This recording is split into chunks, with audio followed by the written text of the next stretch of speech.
Welcome everyone. Welcome to anyone who might be watching on YouTube this evening. This is our first, actually our second budget workshop, but it's our first workshop looking at budget bids. So I'd like to welcome everyone here, elected members, as I said, anyone who might be watching, staff, senior executive team, CEO Henry Innett. We do have a few formalities that we need to go through, so I'll just go through those.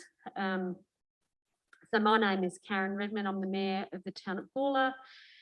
Firstly, I'd like to, excuse me, I'd like to acknowledge the land that we gather on tonight is the traditional lands for the Kaurna people, and that we respect their spiritual relationship with their country.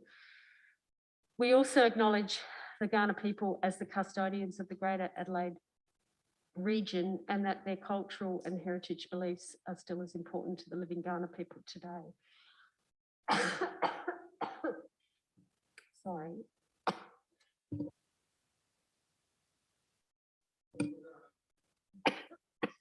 I tested negative for COVID this morning, just so you know. This workshop's, actually I need to have a glass of water. Oh, must have been anyway.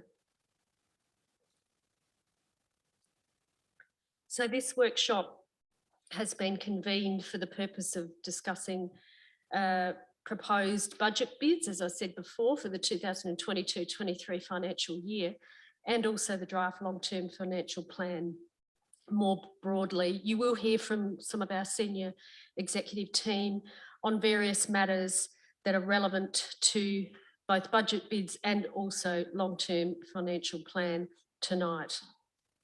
This session will be used solely for the purpose of information sharing and not for the purpose of debating issues, building consensus positions or otherwise discharging council's deliberative and decision-making functions. There's no set agenda and no minutes will be taken during this session. If everyone can turn off their phones, and if they do need to take a phone call, please take it outside. To limit disruption, I've talked about mobile phones, and there's no requirement tonight that we go into confidence or not, as far as I'm aware. So without further ado, I will hand over to Paul Horwood, who's our manager for Finance and Corporate Services. Welcome, Paul. Paul Horwood, if you'd like to just give a brief overview of tonight's sessions and some of the key points. Thank you, Paul. Yes, thank you, Mayor Karen, and good evening, members. As you're aware, this is the second of 3 workshops relative to the 22-23 budget and long-term financial plan. As the Mayor's alluded to, the key focus of tonight is predominantly to start the conversation relative to draft budget bids. However, I just wanted to talk to, I guess, what I see the high points, key points relative to the memo that was circulated to you on Friday. And in that regard, what we've done is we've updated 2 long-term plan scenarios further to the previous workshop. You may recall that the previous workshop, Mayor, verbally raised the notion for elected members to consider relative to a further option regarding a general rate increase from existing ratepayers, and at the time was proposing a 2.75% general rate increase for the next 5 years, and 0.25% of that being towards the next iconic asset investment, and the other scenario being what we're calling 2A, similar to the previous workshop, was the 2.5% general rate increase, which is consistent with that in the adopted long-term financial plan. For the benefit of members, just so you're aware, the difference between a 2.5 and a 2.75% for the average residential ratepayer would be $4 in the 22-23 financial year. Further to that, Mayor, what we've included is reference to the financial indicators with each of those two scenarios. And just before I get onto that, we've also proposing that based on the previous scenario 1 presented at the previous workshop, based on the fact that that was really struck on a sort of business as usual approach and not so much considering debt reduction. As an administration, we're proposing not to pursue that scenario any further, such that the scenarios we've updated presented to you tonight is, yes, a 2.5 and a 2.75 general rate increase, but both of those scenarios being predicated on the basis of debt reduction via reduced capital works.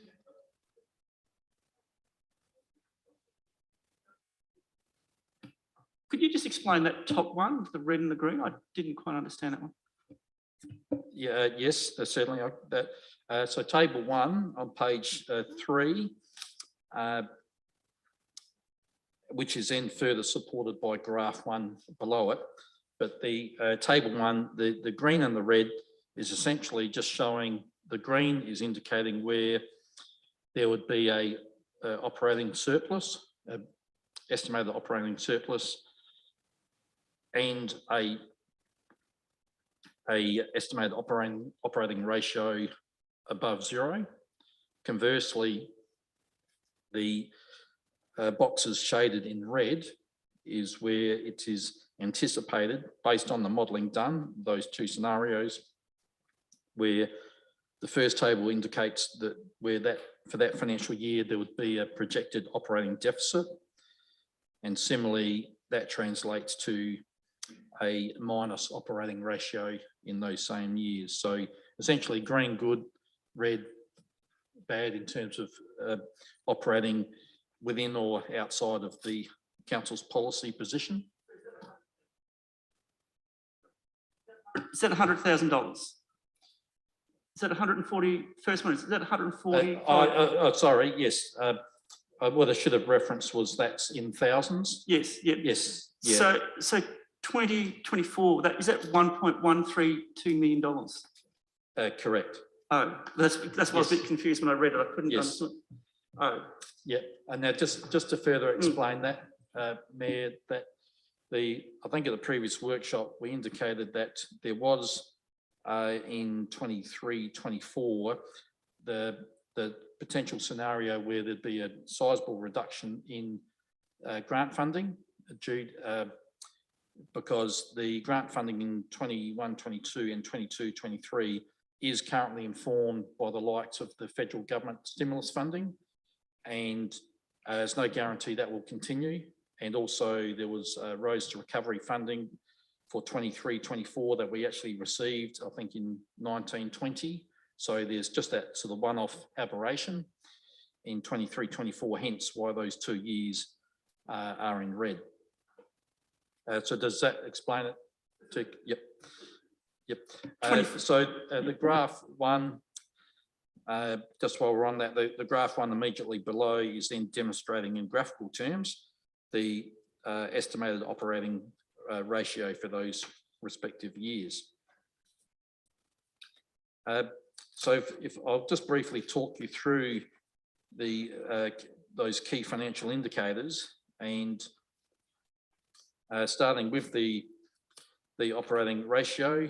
So council's current policy position, as I've noted towards the top of page 3 in the memo, is that to achieve a 0 to 10% ratio result over any 5-year period. Now, that's specifically worded such that to accommodate the scenario, and it can be appropriate for growth councils like us, that there may well be scenarios where we have a couple of years of deficits, short-term deficits, so that the policy position is to look at any 5-year snapshot, and the total, if the total of those 5 years is between 0 to 10%, then we're in that policy target position. But ideally, Mayor, it's safe to say each year we would look to strike a operating result that's a break even or surplus. But as we've noted in 23-24, there is that estimated 2-year aberration. We're regularly told that we're a growth council and that we should potentially can go into debt. Should that debt only relate to growth items, or for me, it looks like we're spending a lot of money on other things other than growth type items, capital items, like there's other things. So what's the rationale behind that? Should You're specifically talking about the red because on those particular years? Yeah, well, because we're a growth council, so we're told that, oh, we're a growth council, debt's okay, we should do this. But I would have thought that that we should be spending extra money on growth stuff, growth items, not just general stuff. You know what I mean? Paul? Yeah. Look, through you, Mayor, yes, it's widely used and recognised that a growth council does have unique challenges different to a very stable council, and relative to growth, those sort of expenses that would be incurred by a growth council, Mayor, I would suggest they would be either from a capital perspective. When you've got a growth council, there will be demand for new and expanded assets, but also, as members would be aware, certainly in recent years, from a sort of new initiatives perspective, there's often investigations and plans that we have to do as part of that growth. So whilst it's widely recognised that the growth brings new revenue, yes, from rates in subdivisions, there is conversely considerable costs that we incur, and from a capital perspective, where we're doing particularly new capital in response to that growth, straight away there'll be new depreciation, new maintenance of those assets. So I think it is safe to say that growth councils do have those sort of financial challenges. Yeah, just on that though, developers give us assets that we don't pay for. So I don't understand where this other capital expense is when developers are actually providing us with the roads and everything else, stormwater and whatnot. Apart from the depreciation and the maintenance, there's not.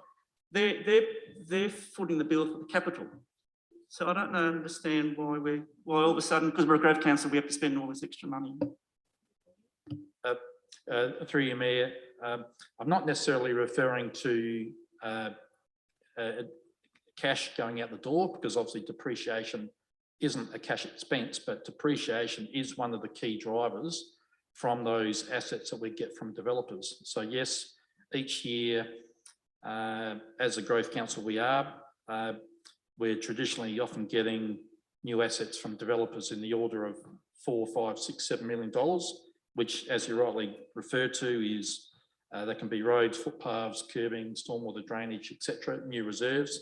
But yes, whilst we acknowledge we don't have to sort of pay for the construction of those assets, the key thing is we have to start depreciating them as soon as they're commissioned, and also, particularly with reserves, there's maintenance costs in maintaining those assets, and those two costs, Mayor, they are considerable, particularly depreciation each year. That could easily be in the order of $200,000 to $300,000 on assets that are collectively valued at anything up to $6-7 million.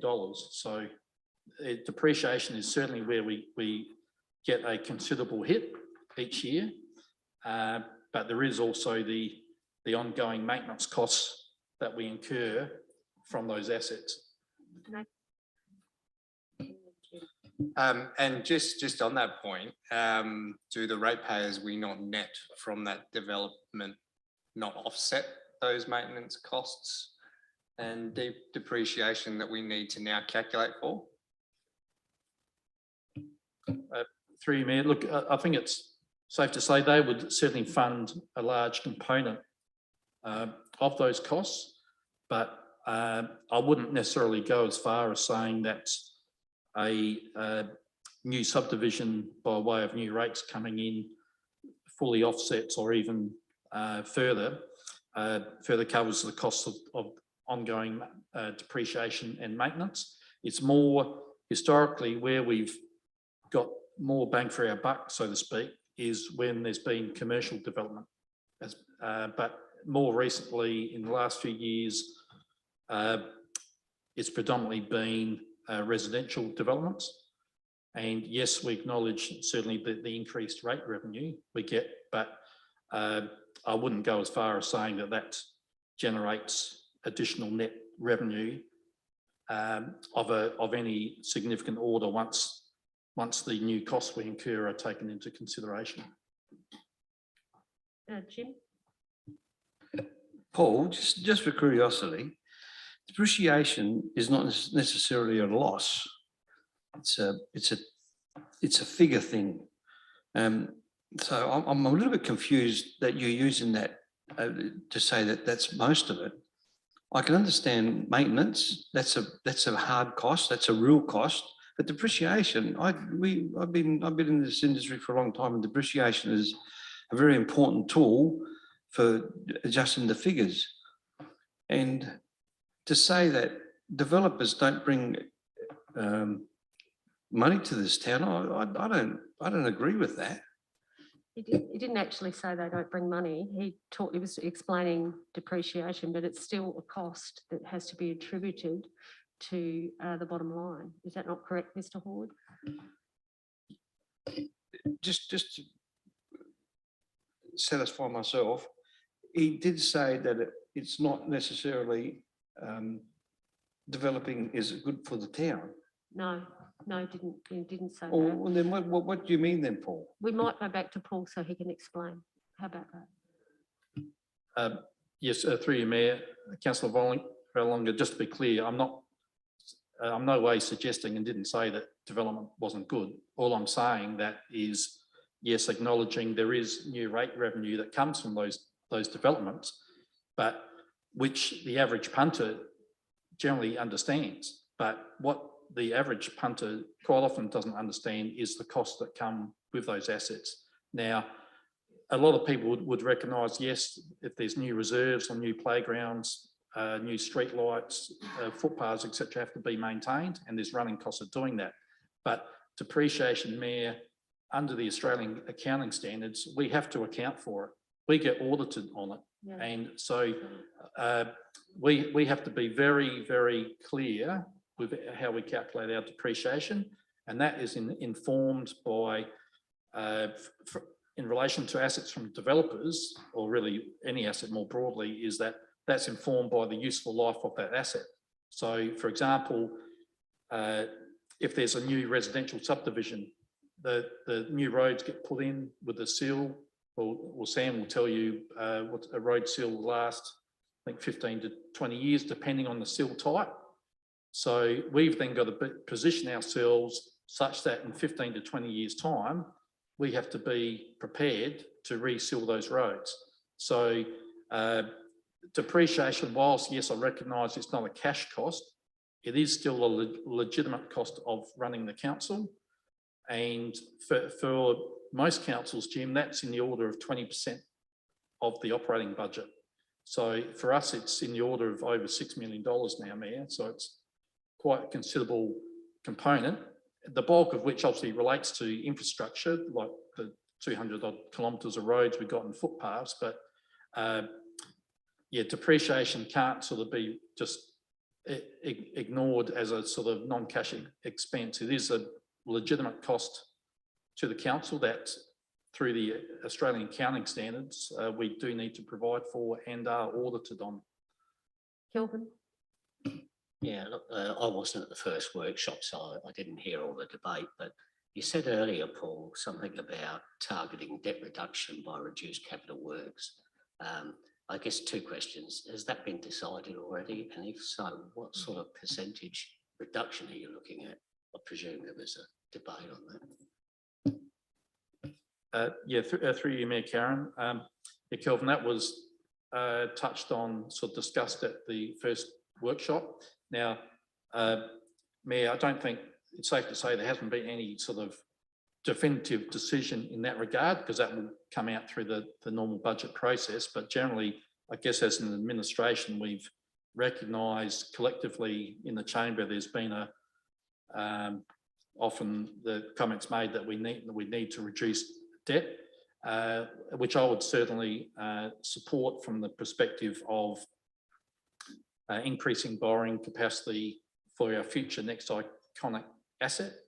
And as I previously have referred to, Mayor, I'd like to think that, and this happens in a lot of councils, where that liabilities ratio will actually go up and down over a period of time, which it has for us here, because back in 2010, I think our liabilities ratio was about 86%, Mayor. And at the time, when we were considering this civic centre, we actually had the challenge from the audit committee to basically get that debt down. And so our liabilities ratio was essentially halved in the space of 2 to 3 years, down from 86% to 43%, which importantly gave us the borrowing capacity to do this building. So whether the long-term financial plan there is modelled on, like our next iconic asset project being indicatively, I think about 2027-28, where such that if council wants to stay on the journey of, or start the journey of debt reduction, and you may recall we were actually planning to do that, Mayor, on the cusp of when COVID hit. But when COVID hit, that sort of changed the whole landscape for us and for a lot of councils. But I can distinctly recall we were virtually about to commit to doing that process by a debt reduction, and members to actually get debt down, if you're wanting to fast track it, that is really the only way you can do it.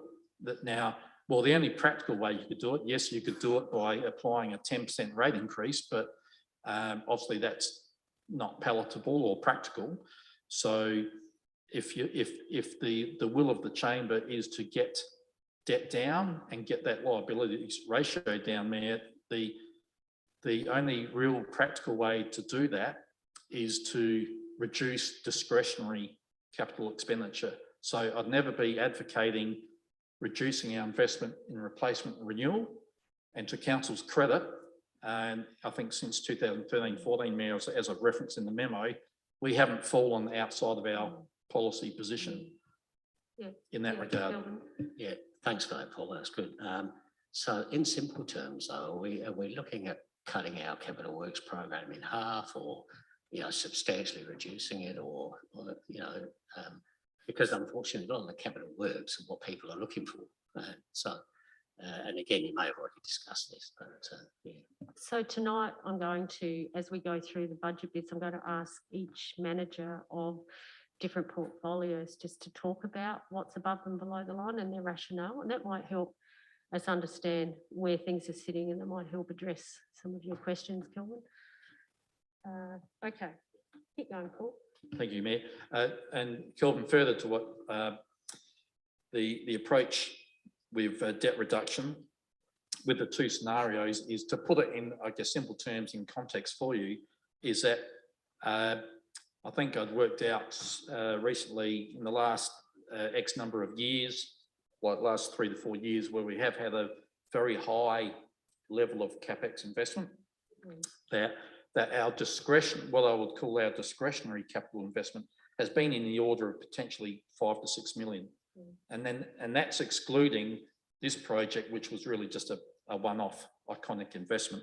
Now, what we're sort of proposing as the model for the two scenarios is reducing it from that 5 to 6 mil discretionary to 1.5 mil. So that gives you the context in terms of, so on that basis, Mayor, if council wish to commit to that course, then yes, the debt would come down, as we've demonstrated, relatively quickly, but acknowledge the fact, as you say, that invariably every year there's the demand to do nice, new, shiny stuff, we accept that, but the reality is, if you want to get debt down to build borrowing capacity to do like a regional aquatic centre down the track, you have to, the only way you can do it is scaling back on that discretionary capital investment.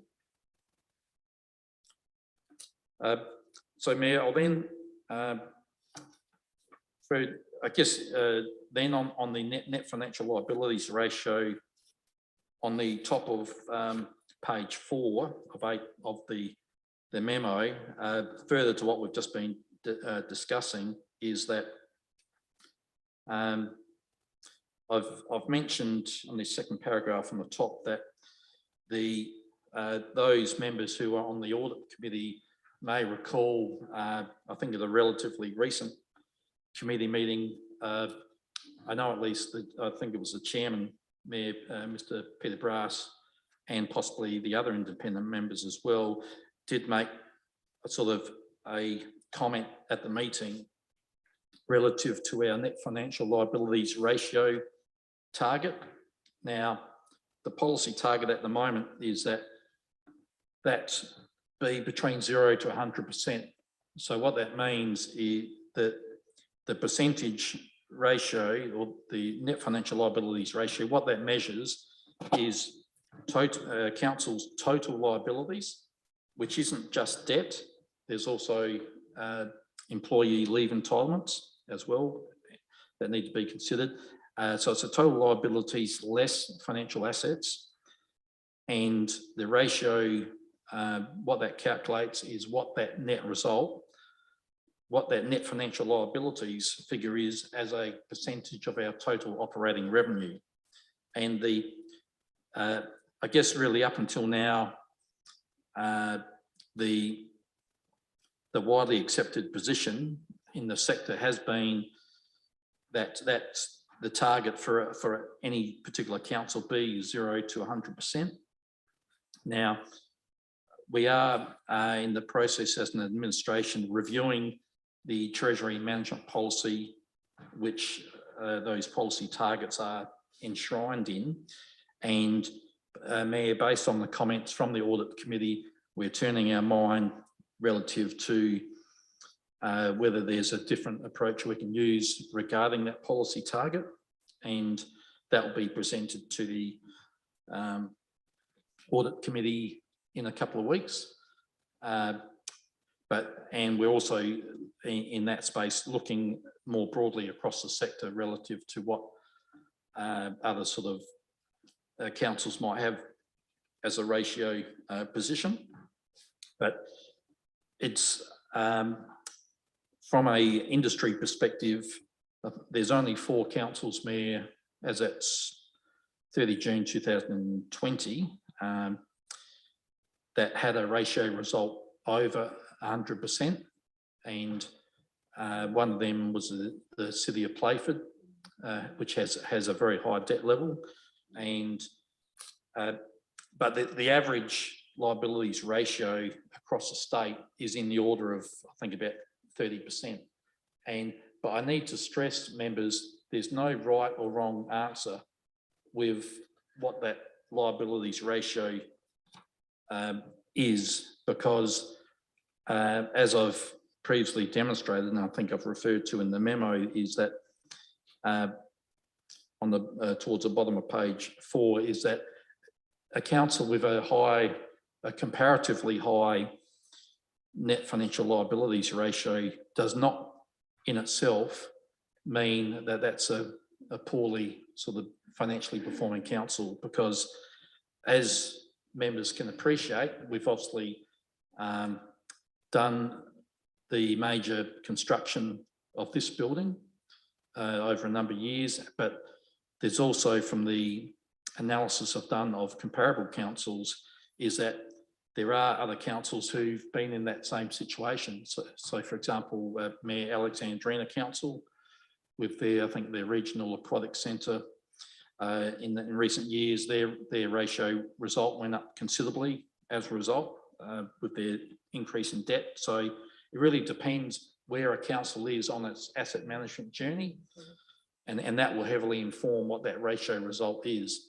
But as I referenced before, I think a good approach is to, moving forward, is for the council to reduce that debt to importantly create the borrowing capacity for our next iconic project, whatever that may be. Because unless you get that debt down, you're not going to be in the position to be able to do that next project. And so it's really ultimately at the will of the council in terms of what your longer term financial aspirations are. Paul, do you want to talk a little bit about what the Reserve Bank's doing in relation to interest rates? You've mentioned it on page 6. Yes, and Mayor, look, that's certainly a very valid, timely point, because the way our debt is structured is that we have a combination of fixed interest loans and variable interest loans. And just to explain the difference there is that when I started here in 2009, there were 4 years where each year the council had borrowed $3 million in consecutive years for 4 years at a fixed interest rate over 15 years. And those fixed interest debenture loans essentially over 15 years lock in that interest rate for the term of the loan. So in that context, if I just refer you to table 3 on the bottom of page 5 and then the top of page 6, just to explain the difference is on page 5, I'm indicating, referencing there, the 4 fixed loans that council undertook around about 2007 to 2011, each for the value of $3 million. And you'll see in that table the interest rates that are actually fixed, and they're considerably higher by today's terms, ranging from up to 7.88%. But we have from time to time liaise with the local government finance authority who we take the loans out with, and it's not viable, it's not financially viable to repay those loans early because there's quite significant financial penalties in doing so, Mayor. And noting that those fixed loans they'll finally be paid off in full in 2026. The first one to drop off the cliff will be loan number 97 in 2023.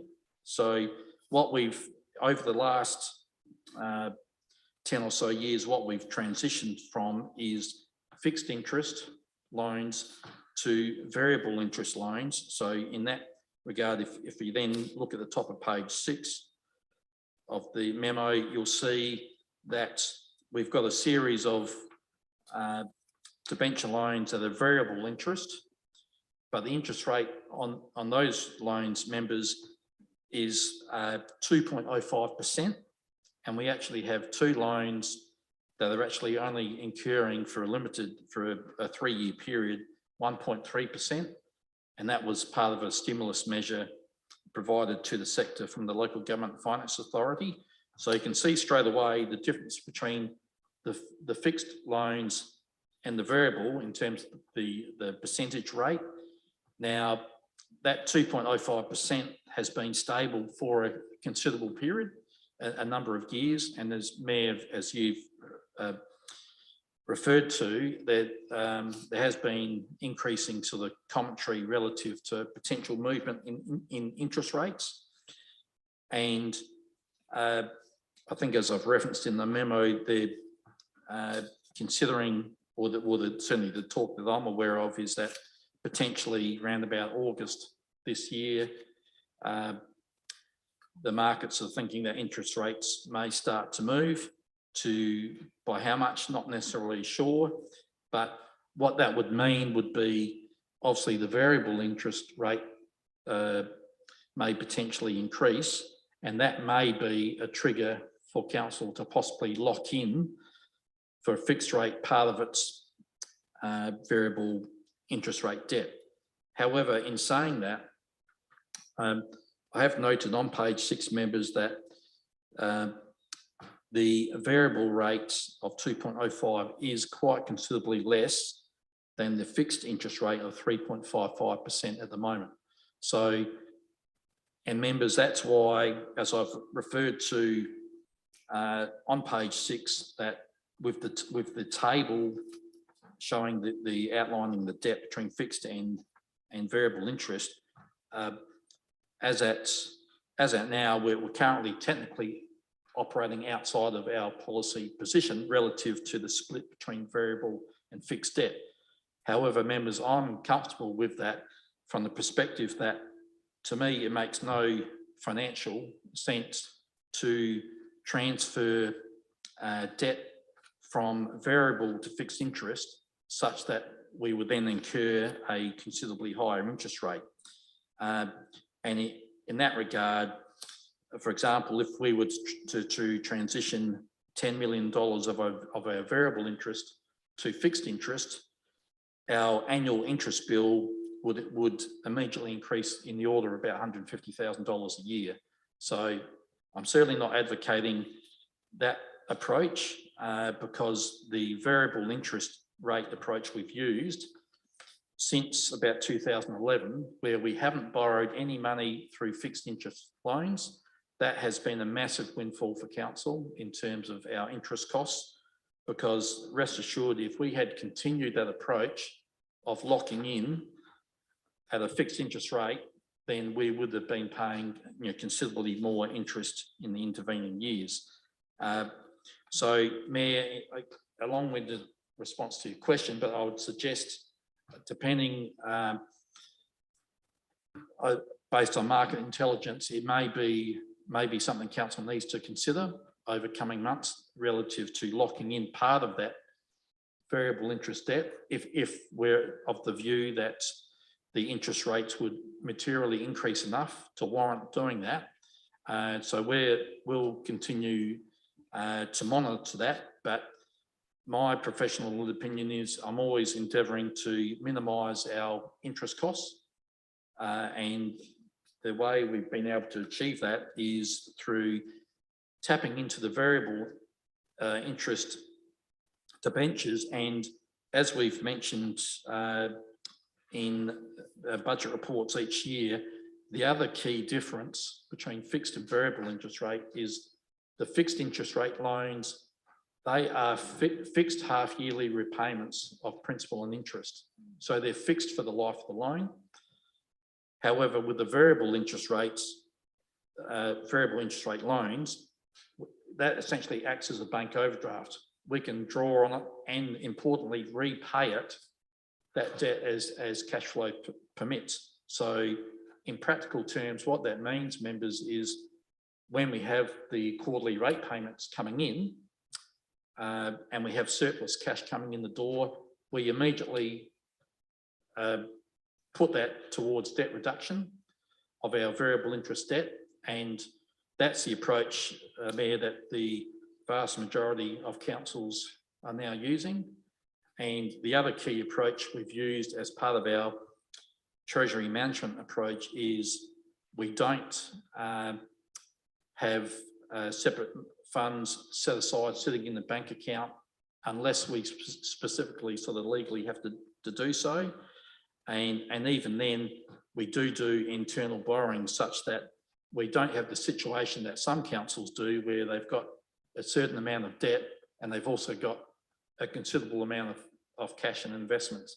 It just doesn't make practical sense to have a big cash balance when you've got a significant debt that can be repaid using those funds. So I'll just take a question from Councillor Davies. Yeah, so just about this, the one that's listed for the Gola Bowling Club that says we've got $0 left. I'm just wondering, what's the situation there? If it's sort of done, then why is it still in the table, I guess? Yes, that loan was taken out with the bowling club, or it might be about 5 years ago, I think, Mayor, and that was to fund their putting in their artificial greens, I think, one or two of them.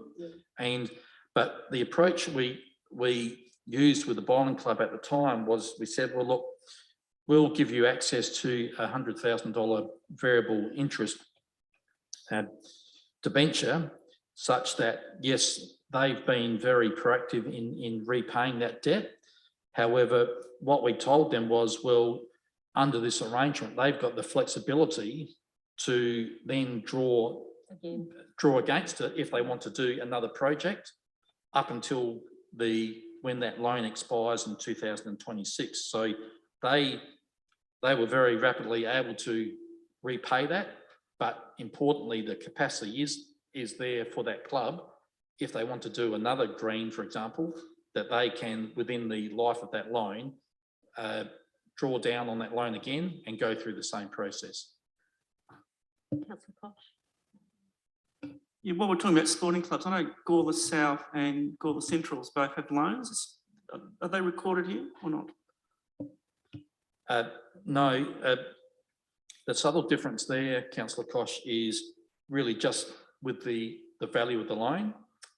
So what we did at the time with the Gawler Bowling Club was given the value of the loan of $100,000, we actually did formally create a loan through the LGFA. However, what we did with the likes of Gawler Central and Gawler South, because their loans were in the order of, I think, 10, 15, 30,000, we actually essentially gave them an internal loan, which we have reflected on our balance sheet, and they are making, as I understand it, half-yearly repayments or annual repayments, depending on how the loan agreement was struck. So that was slightly different in terms of they weren't formal loans through the LGFA. They were just essentially internal loans that we record as an asset on the balance sheet. Yes, I believe so. Yes. Okay. So if there's, I think we've covered off sort of liabilities ratio, Mayor. If I then just refer you to the top of page 7, and Councillor Goldstone, I think you were sort of alluding to this, one of your comments before, in table 4, what I've endeavoured to demonstrate is based on the modelling we've done with the two scenarios, 2A and 2B. I've endeavoured to outline what the indicative debt would be over coming years in terms of 2023, 2024, then jumping to 2027, and then jumping to 2031, which is the last year of the 10-year model. Now, what that shows, members, is, for example, with scenario 2A compared to 2B, recognising that the only difference between those two models is the extra 0.25% of generates for 5 years. What that translates to by 2031, all else being equal, is the debt under scenario 2B would be in the order of $2.6 million less. And what I've shown, whilst I said at the start of this workshop, we're not advocating, we're advocating that council not pursue scenario 1, but nonetheless, in this table, I've still included it really just to demonstrate what that debt level may have otherwise been if we'd sort of continued with the approach of sort of business as usual and not a strategic decision for debt reduction. And you can see that would have had debt in the order of $27 million as at 30 June 31. So unless there's any further questions, Mayor, I then wanted to council turn their minds to the budget bids as presented. Yeah. Yes, certainly. Yeah, a comment was, I think Paulie made a comment about if we actually reduced our capital, new capital, that would reduce our debt down quickly. Is that reflected in the scenario here? Yes, so in both the scenario 2A and 2B, just so we're clear relative to the capital expenditure, relative to, and you'll see when we talk about the budget bids, we split the capital between new and upgraded assets and replacement renewal. So just so that we're clear for in terms of a strategic approach, should council wish to pursue it relative to debt reduction, what we're flagging in the two models is discretionary capital expenditure. And when I mean discretionary, that's essentially new and upgraded assets. We're flagging that the models are based on an indexed 1.5 mil capital investment in that space. Conversely, with the renewal replacement of assets, we're continuing to advocate that council maintain its approach of committing to replacing assets as a full due for replacement. And that expenditure, members, normally is in the order of 3 to 4 mil per annum. So I guess in summary, if you're wanting to, as I said before, if you're wanting to get the debt down particularly quickly, the approach, the only practical real approach to do that is by dramatically scaling back your investment in new and upgraded assets, and particularly bearing in mind too, when you have new and upgraded assets, as we've referred to previously, straight away those assets create new depreciation and new maintenance. So whereas that is not the case when you're replacing an existing asset. So just to be clear in that space. At the 1.3 million new capital, new and upgraded, in that first box, it's 3.45. Shouldn't that be 1 point something? Yep. I can clarify in that space in that the only difference with the for 22, 23 and 23, 24, I think, is that we have factored in already committed expenditure relative to Carbethan Reserve. So the approach I've used is for the next 2 years anyway, is discretionary expenditure capex of 1.5 plus any committed projects we've already got. So that's why those next 2 years there is a slightly higher value for discretionary expenditure. And if council was to commit to having it at 1.5, then obviously the approach you'd use as similar to every other year is you need to then prioritise, well, what projects are funded in that 1.5 and what projects essentially fall below the line. Because as you're aware, this year no different. There's a substantial quantum of budget bids below the line, and which naturally elected members may have some sort of desire to do, but the harsh reality is we unfortunately can't afford to do everything. And if the desire is to reduce debt, then yes, we're proposing that the discretionary capital expenditure sort of be tempered at a index $1.5 million. So, yep.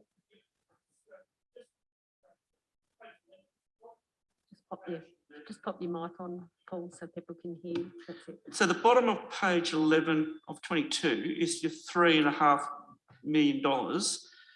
That's 1.5 million new and 1.5 Calbeba or already committed. So that's where that figure comes from. Is that right? Because it's the same figure as that other one at the top. Yes. Yep. Okay, that's above the line. Yes. Okay. Yes. Yeah. Okay. Right. So it's factoring in the 1.5 and the 1.5 committed. Yep.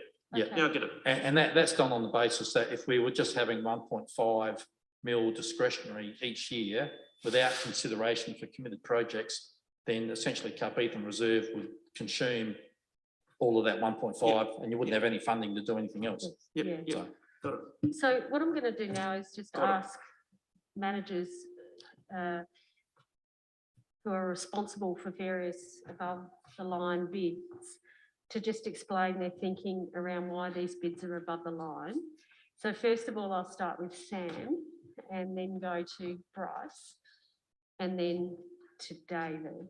David doesn't have many that I could see. Most of the bids are from Sam Delina's Oh, department. this is, yeah, So engineers. just some thinking for elected members' benefit on why you've put things above the line and why you've put things below the line, just as an overall, some comments. Thank you, Sam. Thank you, Madam Mayor. There has been a very difficult year in respect to being very brutal with respect to the new capital. And I think what we like to demonstrate is the below the line bids that are all worthy bids that have missed out at this point. Also, the administration presenting the bids as they are to this forum, but there's certainly a number of bids below the line that are certainly, they're all worthy for being above the line, but we've had to have regard for, I suppose, what we understand as the urgencies or things that are aligned, i.e. grant funding, Madam Mayor. So some projects that we've put up here have grant funding alignment. They're aligned to council resolutions. There's some material concerns out there with respect to infrastructure across drainage, roads, and primarily.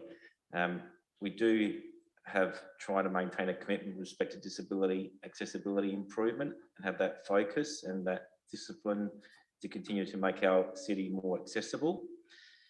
And that does flow into new footpaths as well.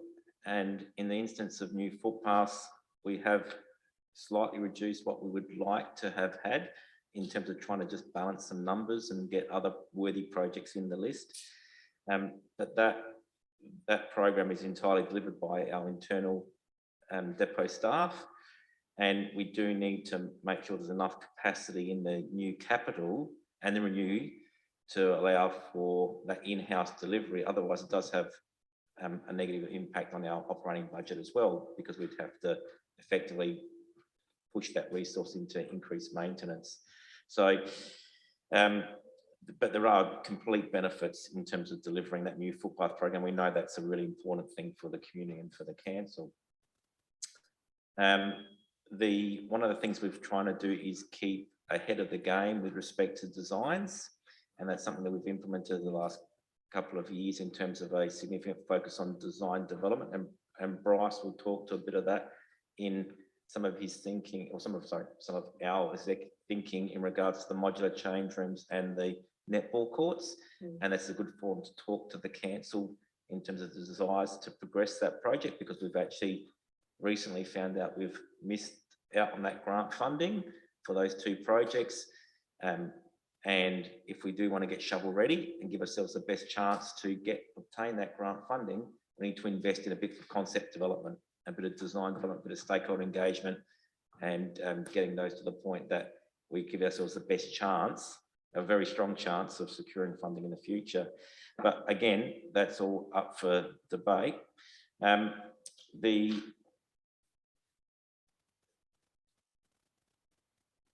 in terms of, so that, I mean, that's probably a good summary, Madam Mayor, in terms of the projects.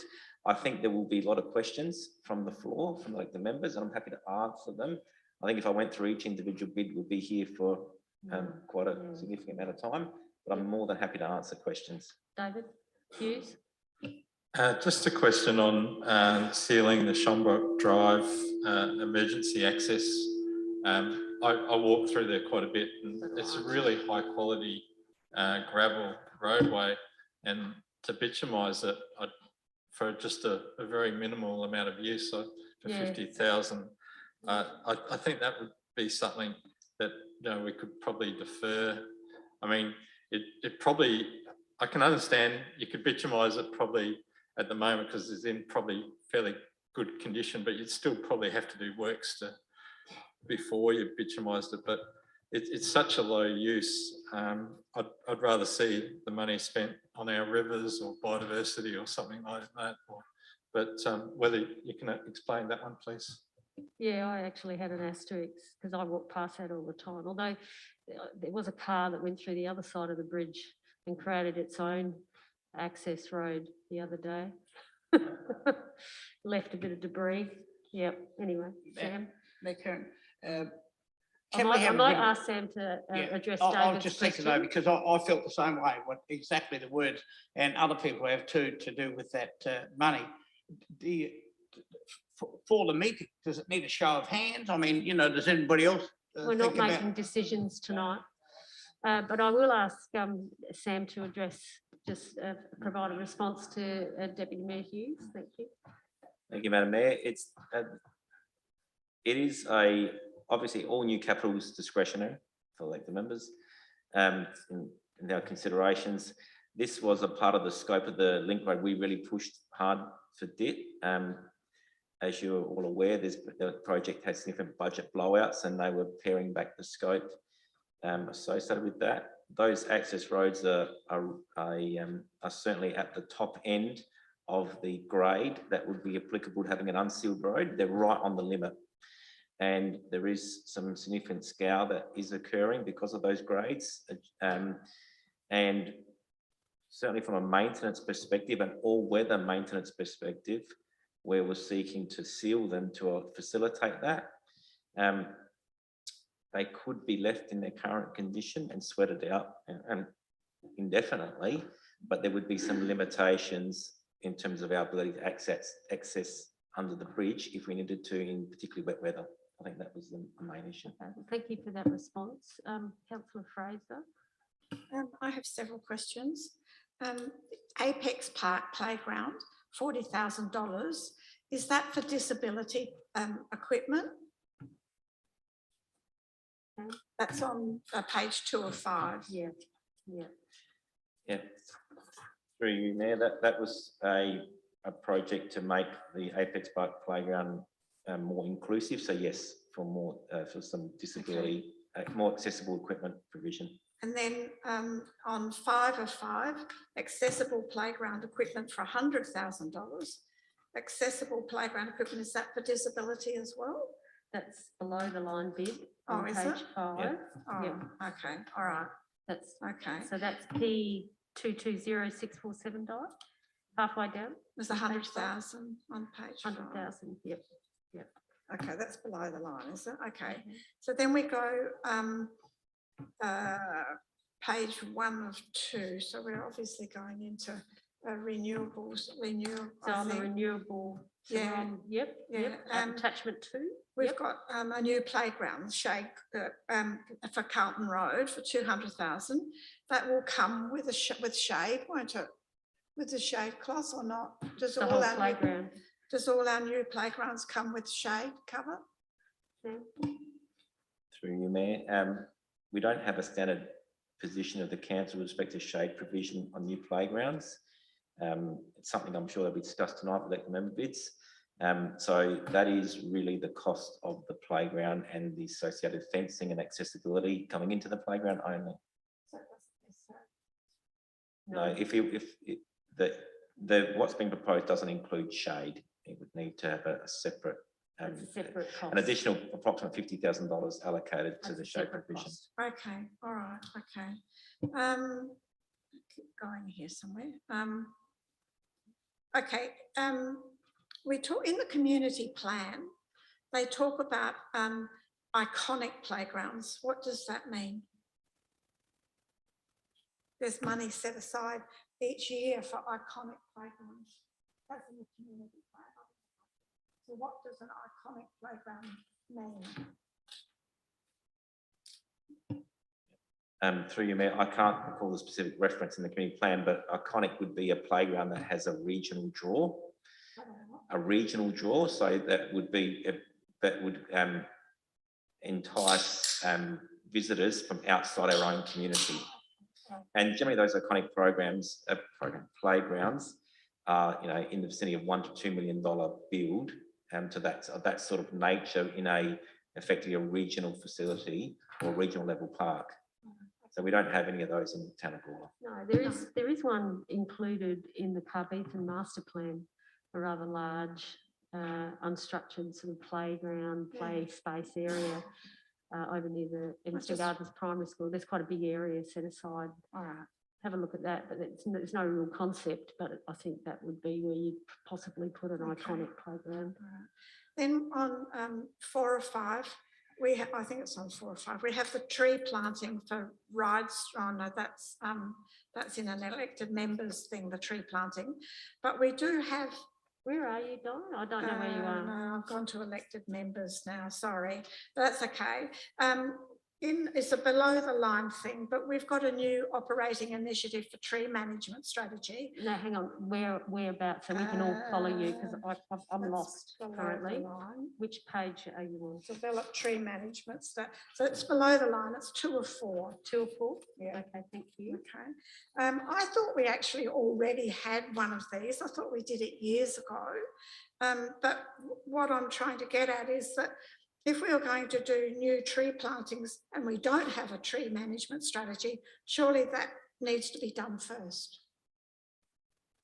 Yes, so that's your 50,000, it's 50 net cost. Yeah. Develop tree management strategy. Yeah, I thought we had one done years ago, but obviously we don't.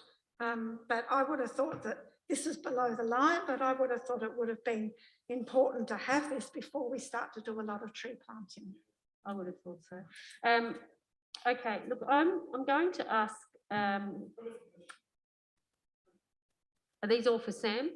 Okay, I'll go around the table, all for Sam and not for other people, because I'm going to ask Bryce to have a talk about his, and then we can perhaps direct relevant questions to Bryce. So Nathan. Yeah, I've got a few. So I'm looking at page 1 of 5, looking at the irrigation works design and installation. Hang on. 1 of 5. 1 of 5. So that's in the new. Yes, above the line, capital new upgrade. Uh-huh. I can give you the project ID if that helps. P220549. Yeah. I just wanted a bit more clarity. I mean, you know, we see the description of, and I understand it is hard to give a lot of description here, but if we're going to allocate $120,000 external funding or not, can you just break down what we're going to be spending that $120,000 on? I understand street part panel and some irrigation works, but I just need a little bit more, if that's possible. It's not already designed. They came to council, I believe. Sam? Yeah, they did, but yeah, we still need to justify the 120, that's all. Yep, Sam? Just through the mayor, this is P220549, the integration works, the artwork. Is that the artwork. Correct, yep. Sorry, I picked up irrigation, that's why I was just a little bit confused. Yeah. Sorry, integration, yes, sorry. I've I've misread that. I've confused the situation, but yes, no, just the artwork. In terms of that artwork, that has come to council. That is 100% funded through, and that was what I was referring to grants, but it was also money that's been provided to council through DIT for the Gawler Rubbification project. So this is the artwork that was done by Najala Art. So if you look at the net cost, yes, yeah, it's sorry. got a dash. Perfect, yeah. I think that might answer your question, Nathan. Yeah, it's actually no cost. That's okay. fine. Yeah, no, that's fine. The next one was about the solar panel, but I'll probably go to the appropriate manager when we get to that one. Okay, so the renewables, where we've got $75,000 net cost, no external funding, future cost. Henry can answer a question based on that. Yeah, okay, so no cost. I mean, we're doing these on-site renewables to lower our expenses in electricity, right? So where is the offset here? When do we pick up? If we spend, you're asking us to spend $75,000 now, why? I mean, I'm all for solar, but I just want to know why and when are we going to start seeing those offsets? Yeah,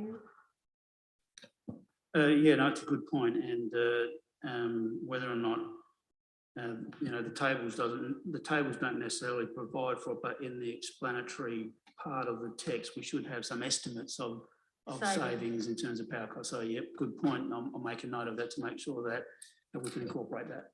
Yeah, because that same theme actually does come through, and I think Sam touched on it early just before, where some roads that we're recommending or being recommended to seal provide a level of safety, et cetera, but there's also, I'm assuming, Sam, you might be able to correct me, your staff have to go and grade and add extra rubble to these areas when we see wet weather, when we see transition between sealed and non-sealed, you start getting a gutter.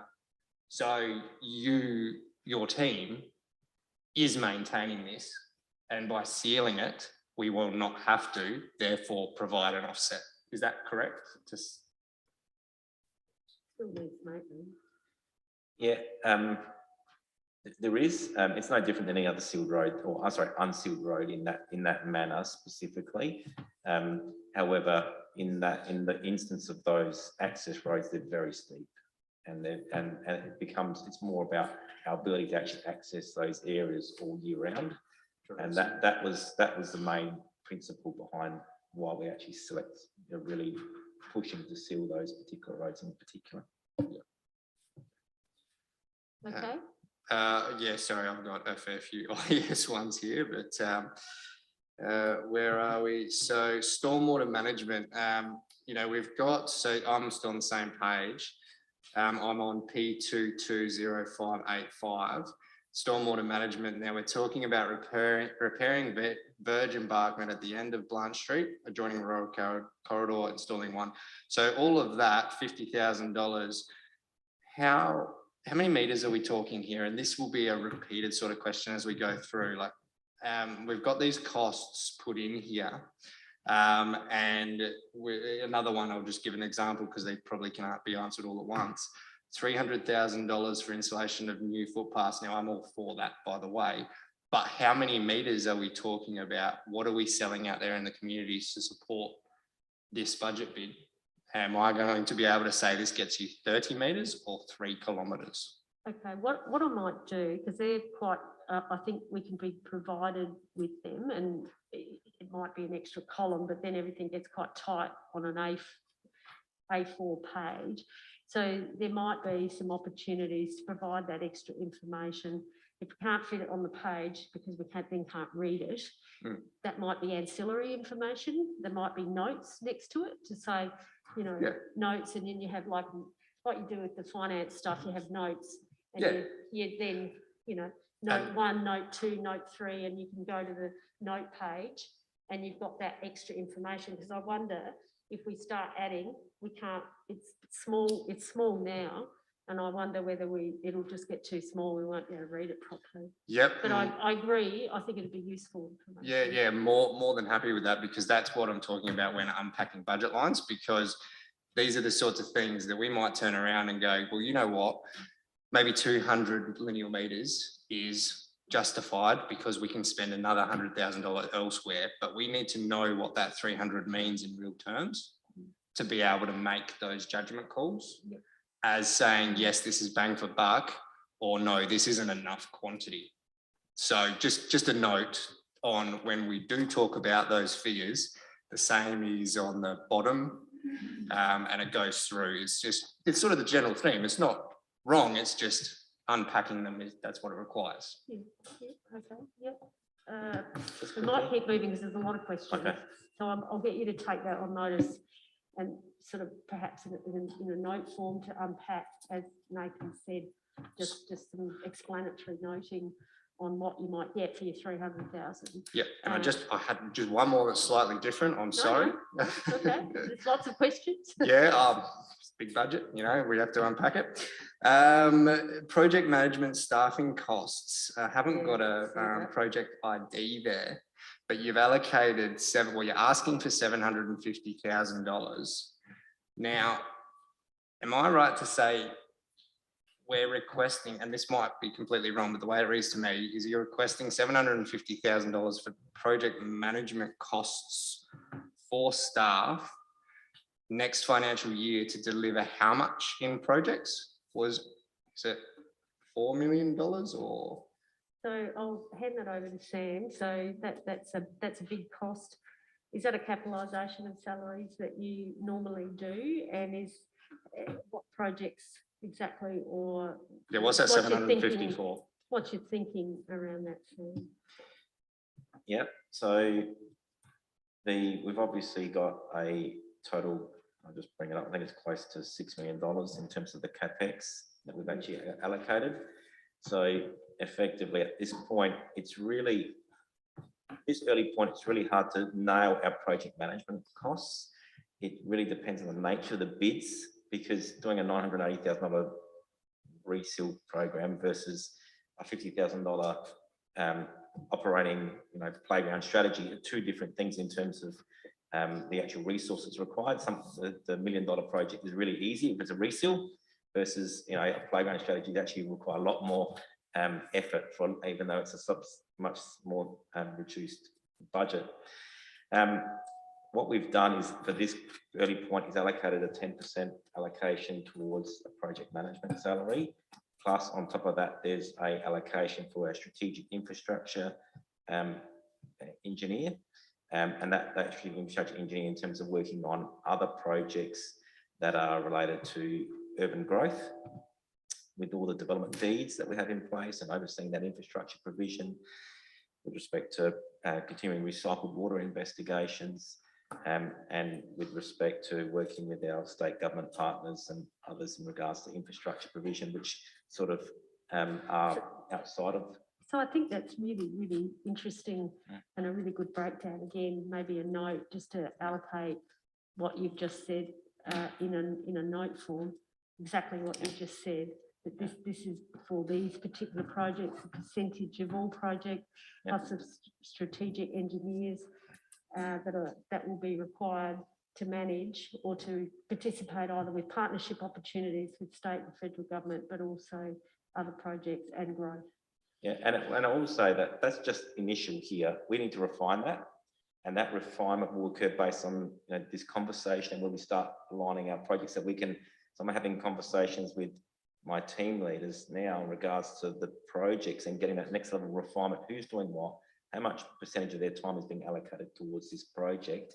What resources do we need? So that's where we're at the moment, and that number will change. And ultimately, that number will disappear and be embedded within each individual project as part of this budget journey for elected members. Yeah. I think you understand that. Sure, certainly. Yeah. Back. Just obviously project management.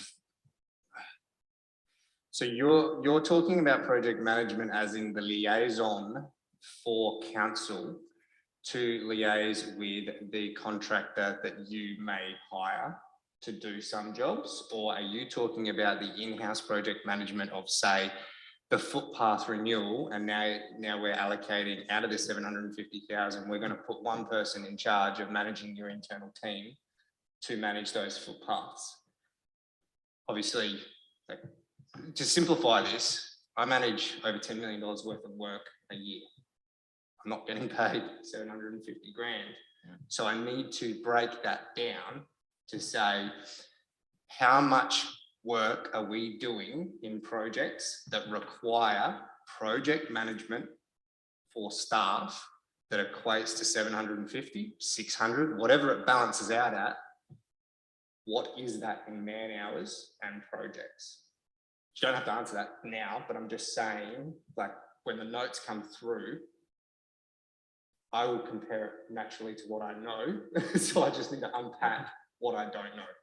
Yep. Does that make sense? So we can put some, there's no reason why I can't allocate hours against individuals, a percentage of their time, or that we're doing that as part of this budget refinement. I think there's a different context between what you're doing and the projects in respect to council and the processes that we need to run. I think there's two different, but more than happy to provide a greater level of disclosure in that space, because it's, and we do in previous iterations, we provided council actually identify the project management column, So when we start going in the next iteration, rather than having a line item, actually put those, break those costs down against each individual project. Yeah.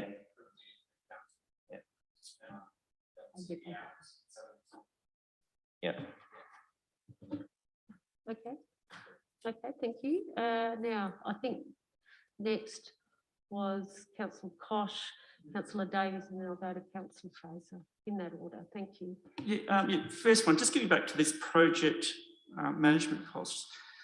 We've got internal staff. Is it internal staff that are managing these projects, or is it other people we bring in to manage the projects? Isn't it both, Sam? In respect to the 750, that's purely our internal staff. So that's basically saying that staff that we have on board, that's an allocation of their time that's going to be getting capitalised against the project. So that's basically what that allocation is in this budget bid.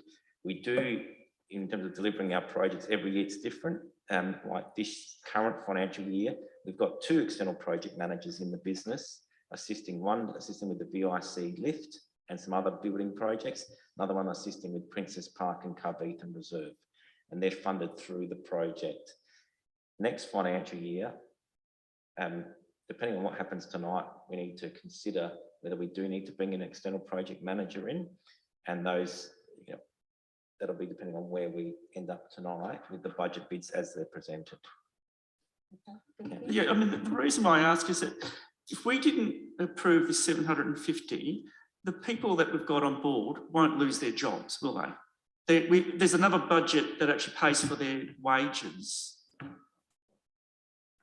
I suppose what would the impact of that would be that we change our position in terms of how we account, it's accounting, how we account for those staff, and that would be a direct consequence on the operating budget. Yeah.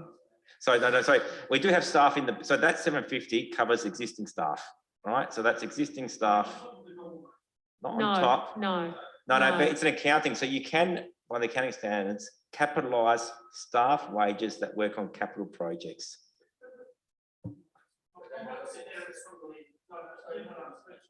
Yeah, if you can just further explain that. So Paul, we have a team of engineers, and depending on the work that they do, we account for their time differently. But it's not, they get their salary and we apportion it accordingly. And there are accounting standards that invariably, where the engineering staff in particular are working on capital projects, building things, structural things, the accounting standards prescribe that we account for that expense. Now, any particular individual staff member may have a large portion of their time and salary capitalised or not. And it can vary depending on the nuances of each of the roles within the engineering department predominantly.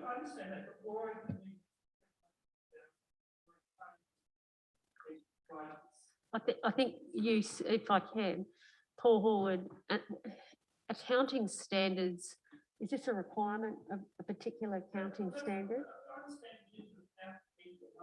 Yeah, we're not paying, it's not 750. Yeah. That's right. It is intrinsically linked to accounting standards. Am I right, Paul? So I might go to Paul Horde around accounting, because there's certain things you have to do, certain things you don't have to do, and this is a requirement, I believe. Through you, Mayor. Just to clarify, this isn't Councillor Kosh additional 750,000 of salaries. It's an apportionment of existing staff. So it's not that we're seeking through this bids like additional new salaries of 750,000. It's really just an apportionment of existing salaries.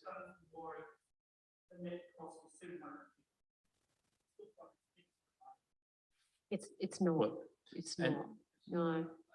So, but Mayor, as Sam just alluded to before, as we go through this journey, we will then over time, over the process as we go through it, allocate that 750 or whatever that figure is across the various projects that they support. So when we actually strike the budget, as we did in 21-22, as Sam referred to, we'll actually have a column for project management costs embedded in the relative projects. So there won't be that separate line.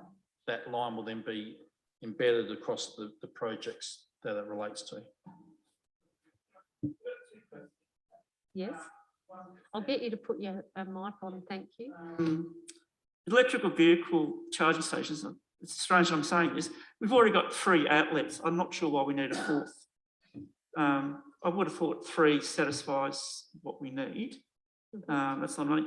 And the other one's really for Bryce.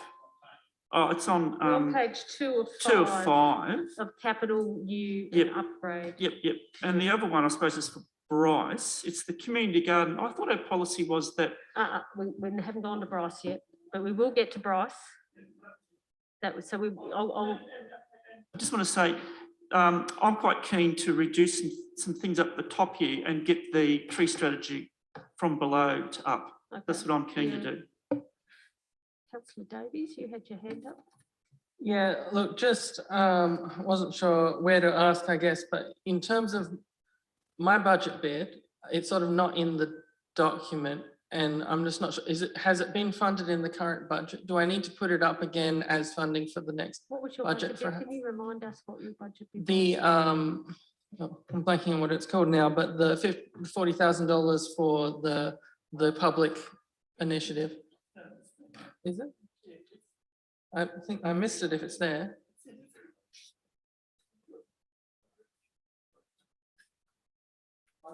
Oh, the patisserie budget. The bottom of where?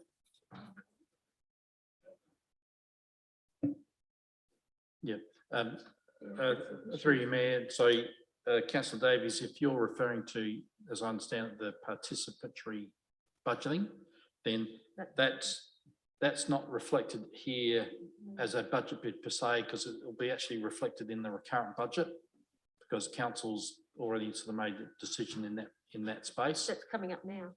Yeah, so that will be the recurrent budget will be the basis of the next workshop discussion, but because council's sort of already committed to that process, it didn't have to be reflected as a budget bid. I think that addresses your question now, Councillor Fraser. Yes, just a quick one. Mine's on, mine's actually, this is below the line, but it's to do with the Main North Road homemakers, the guttering outside the Gawler homemakers. I thought that was government road, so surely they should be 4 or 5. It's below the line. It's just a question. It's P220580. Oh no, I need page number, sorry. I can't remember it's numbers. 4 or 5. 4 or 5. Yeah, and it's to do, it's halfway down. Oh it's yeah, construct a new, yeah. And as that's on the Main North Road and it's a government road, I would have thought that was a government requirement, not a council requirement. Sam? Curb and gutter falls under the responsibility of the adjoining council. Our responsibility. Unfortunately, it was something that we weren't able to negotiate through with an expanded scope for that. There's a lot that we have to keep adding along Main North Road, isn't it? So that's our responsibility, Di. It's below the line anyway, but it was just a question. Okay. Okay. Now, Bryce, can you give us some comments on some of the bids that fall under your portfolio as the manager of library and community services? Thank you, Mayor. And yeah, just wanted to provide a bit of context overall in regards to some of the bids here we've put forward from the Library and Community Service Division. I think it's fair to say that a lot of the bids that we've put forward here build on projects we've already commenced. Some of those things that Paul's identified previously in regards to committed projects, either through funding or this is a second year of a project that's already commenced, or otherwise through other previously identified projects and priorities that have come to council. So we've looked to build upon those things that have already been started, commenced, or identified as priorities already. And I think in terms of there's a few areas obviously recreation planning, the aquatic centre, our ageing service delivery going forward, and youth services are some of those key areas. So just to sort of touch on some of the recreation planning things, and in particular some of the areas that we've put forward here related to the investment ready status of some of the projects that we've recently applied for Office for Rec Sport and Racing grant funding. So we've identified that those projects there are very worthy. They've come to council, and council's agreed with that premise in terms of they are projects that need to happen for the community. Have been identified through community needs and demand for those both now and going forward. So we've sought to put forward as budget bids the ability to develop those projects from where they are at the moment as concepts effectively to develop them to a status where they're investment ready. So we've got a far better understanding of what the design is and get those to a point up to, and as it states in there, up to and including development approval. So those projects are ready to go, where the funding opportunities come from external or whether that's fully council funded or in combination with any other funding party. So you can note there that with regards to the modular change rooms, that includes all 3 sites that we did apply for.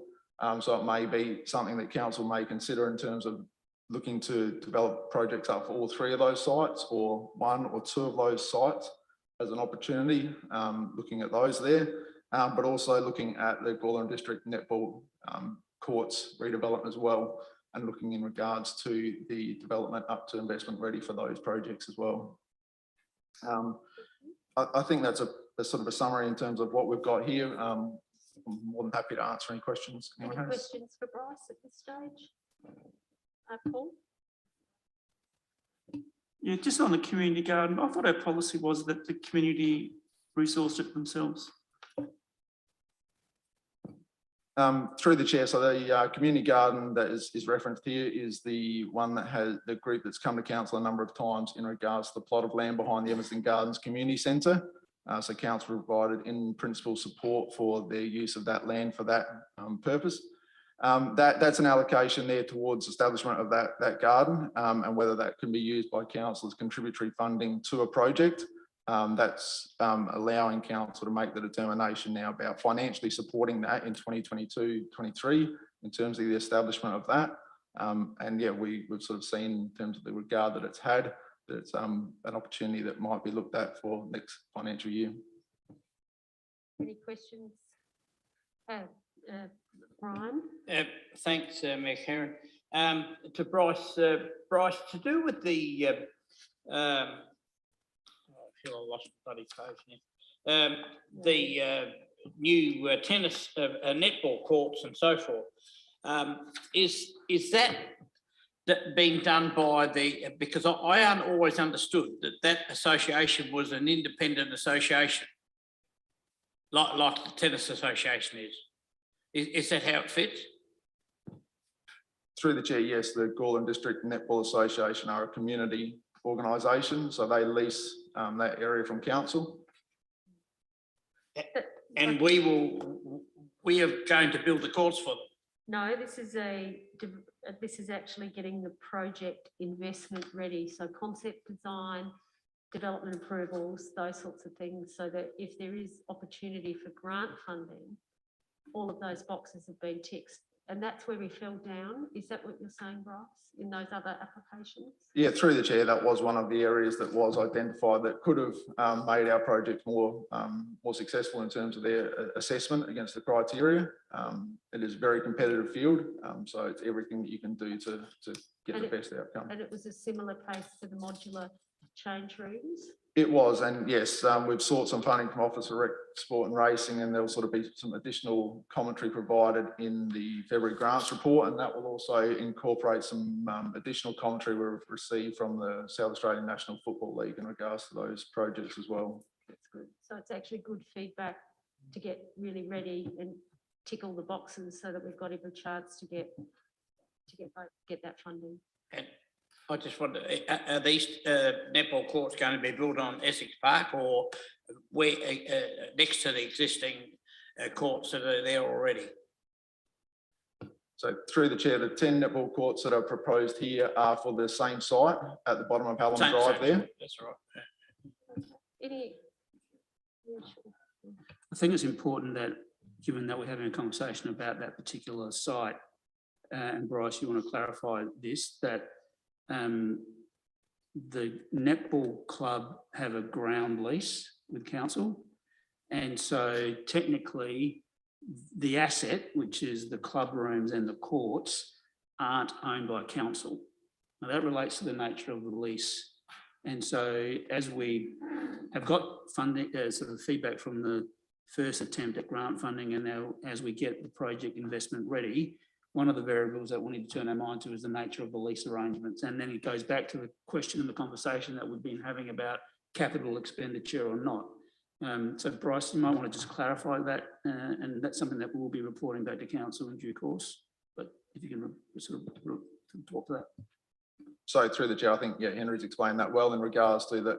Yes, that is a ground lease, as with the majority of our sporting organisations that have that sort of arrangement there, that have areas of exclusive use, whether that be sporting infrastructure or club rooms, that they have a ground lease with council, and they it's lease the that. same with the football clubs as well. Yeah, they've all got ground leases. Councillor Koch, you've got your hand up. I just want to comment on the change rooms for the 3 footy clubs. I'd be very interested to look at the feedback, because it looks like it's 40. We've already got the design, haven't we, for the modular? We've already got the design. So it's $40,000 just to do the development approval. Is that what we're saying? Per site? Is that how it works out? So through the chair, yes, if we're looking in terms of utilising an Osco modular change room, for example, it would be taking what they've got there as that, but then in terms of looking at how it fits on the site, looking and planning through all the utilities and the connections and those sorts of things. So everything in regards to that. A little bit more detail on what it, yeah, I know, it's crazy. I didn't get that either. I thought that was really quite silly feedback, quite frankly, on modular change rooms. Seriously. Anyway, that's just my view. Councillor Davies.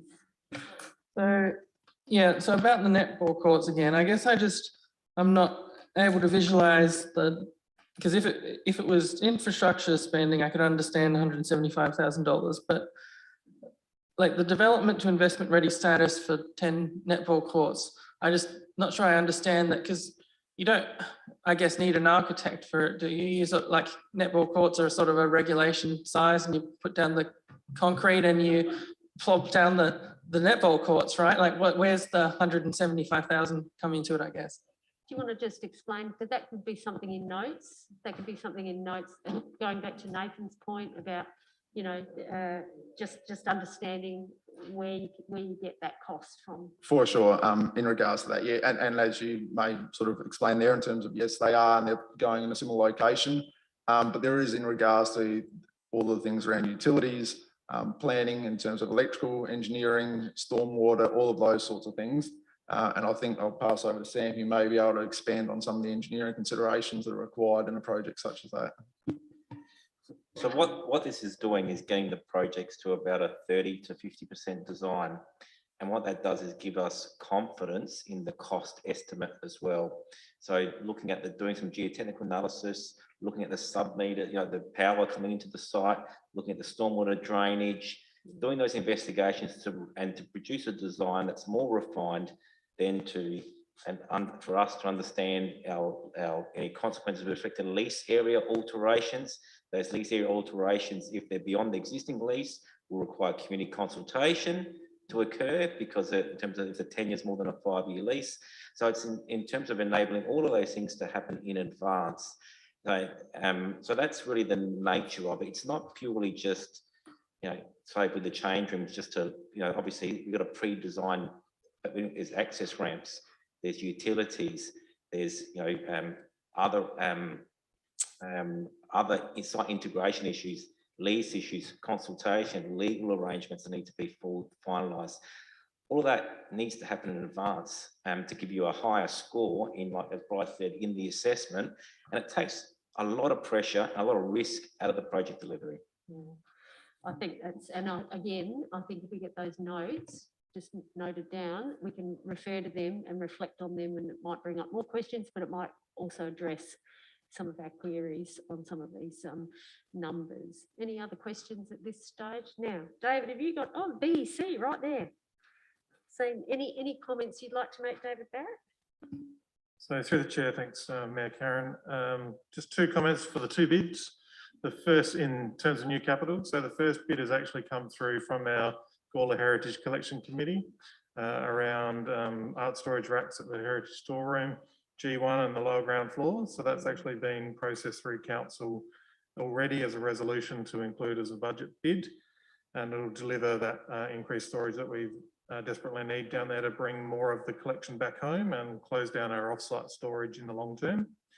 And then the final one, the procurement and contract management system. At the moment, we don't, as a council, have a software package that puts our procurement and contract management together from end to end.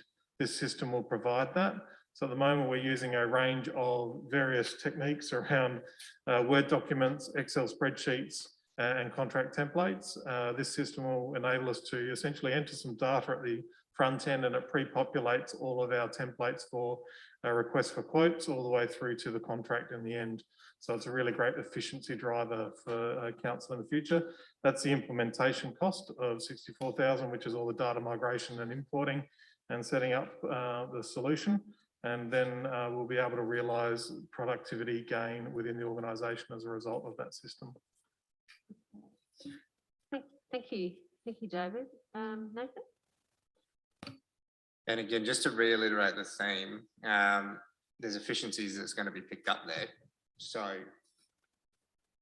I assume we're being recommended this to be able to lower the commitment of needed for staff hours, which again turns in hours cost. You know, there has to be a reason behind these things. I understand that it might make it easier, but does it result in a saving?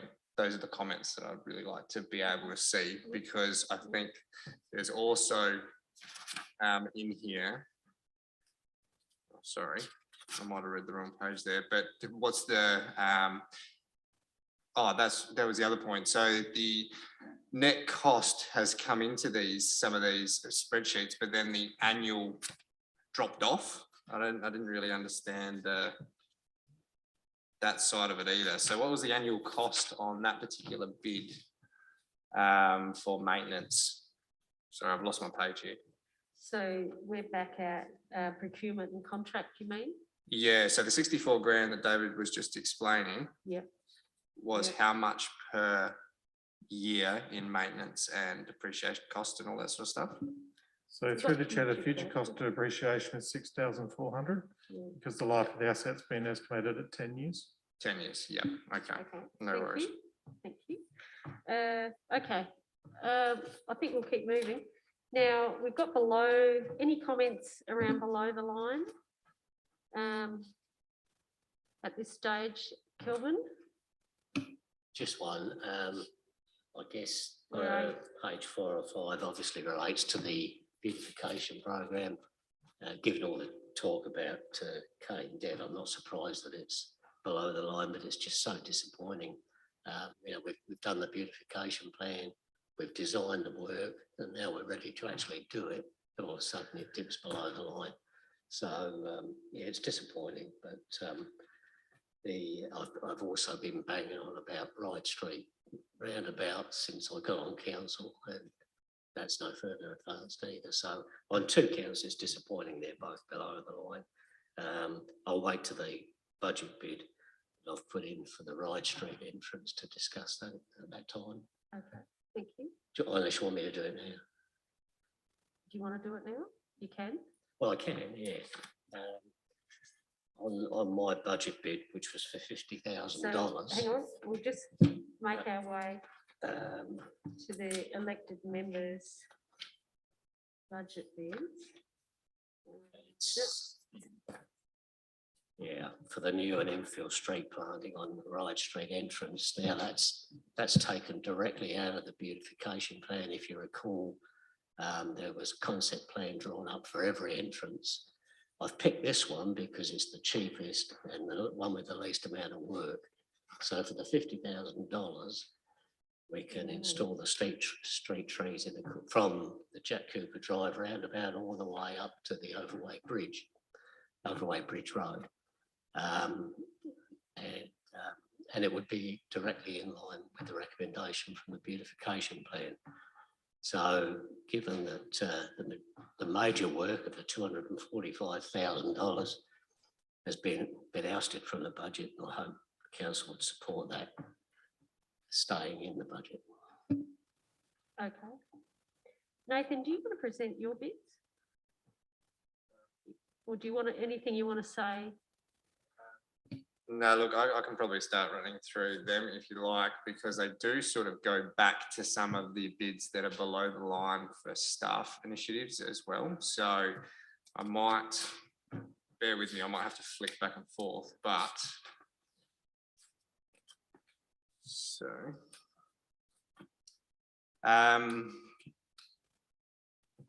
so the first one we got P2, so the media, this is the media visual upgrade for council meetings.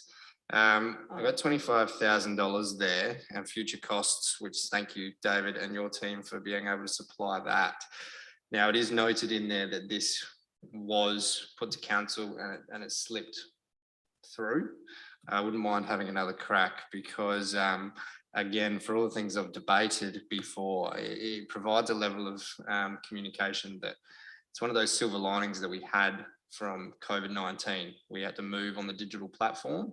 And I am getting some good feedback. I am getting some good ratepayer engagement because they are able to sit at home and watch or catch up later on. I don't know what sort of sad life you have if you need to watch the meetings after the fact, but to be fair, people are doing it and so am I. So, you know, I see the opportunity to improve this asset that we already have. It's just not quite at the level. And I also know that neighbouring councils are doing it. Playford is a good example. Whether or not that's the gold standard, the not gold standard, whatever, whether or not we need to go to that level, I'm not there yet. But I am convinced that $25,000 would definitely see us have a better operating system than we have now. So that's why I've put that one forward. I don't know if I need to answer any questions or everyone's happy with that. So my next one is a feasibility. So this one probably ties back into the previous talk about solar panels that we had about putting solar panels on our building assets. What about we start looking at doing solar panels in our building asset car parks? It's being done. It is happening across the state, across the world, across the country. So $10,000 there is just about some of that feasibility stuff that Sam touched on the project development, and it's in its infancy. I understand right now that we do need to look at what the options are, and I'm saying $10,000 would be a good start in looking at that. And you know, the end game of this is obviously the offset that we discussed previously on the other solar initiatives that we're already doing. This is merely just building on the solar initiatives in a different way. So I see the value in there, and it also ties back to the work that we're doing in the Climate Emergency Action Plan. It ties back to electric car, charging, whatever. You know, it is tying into that general direction. That's why I see the value in it. However, I do understand the prep work that needs to be done. So that's where that $10,000 comes from. Shade sales, touched on before by Di, which was a fantastic segue to now. 16 shade sales, I by no means mean that we need to spend 800 grand next financial year. I understand that that's how my budget bid came across. However, that's why these discussions are so important.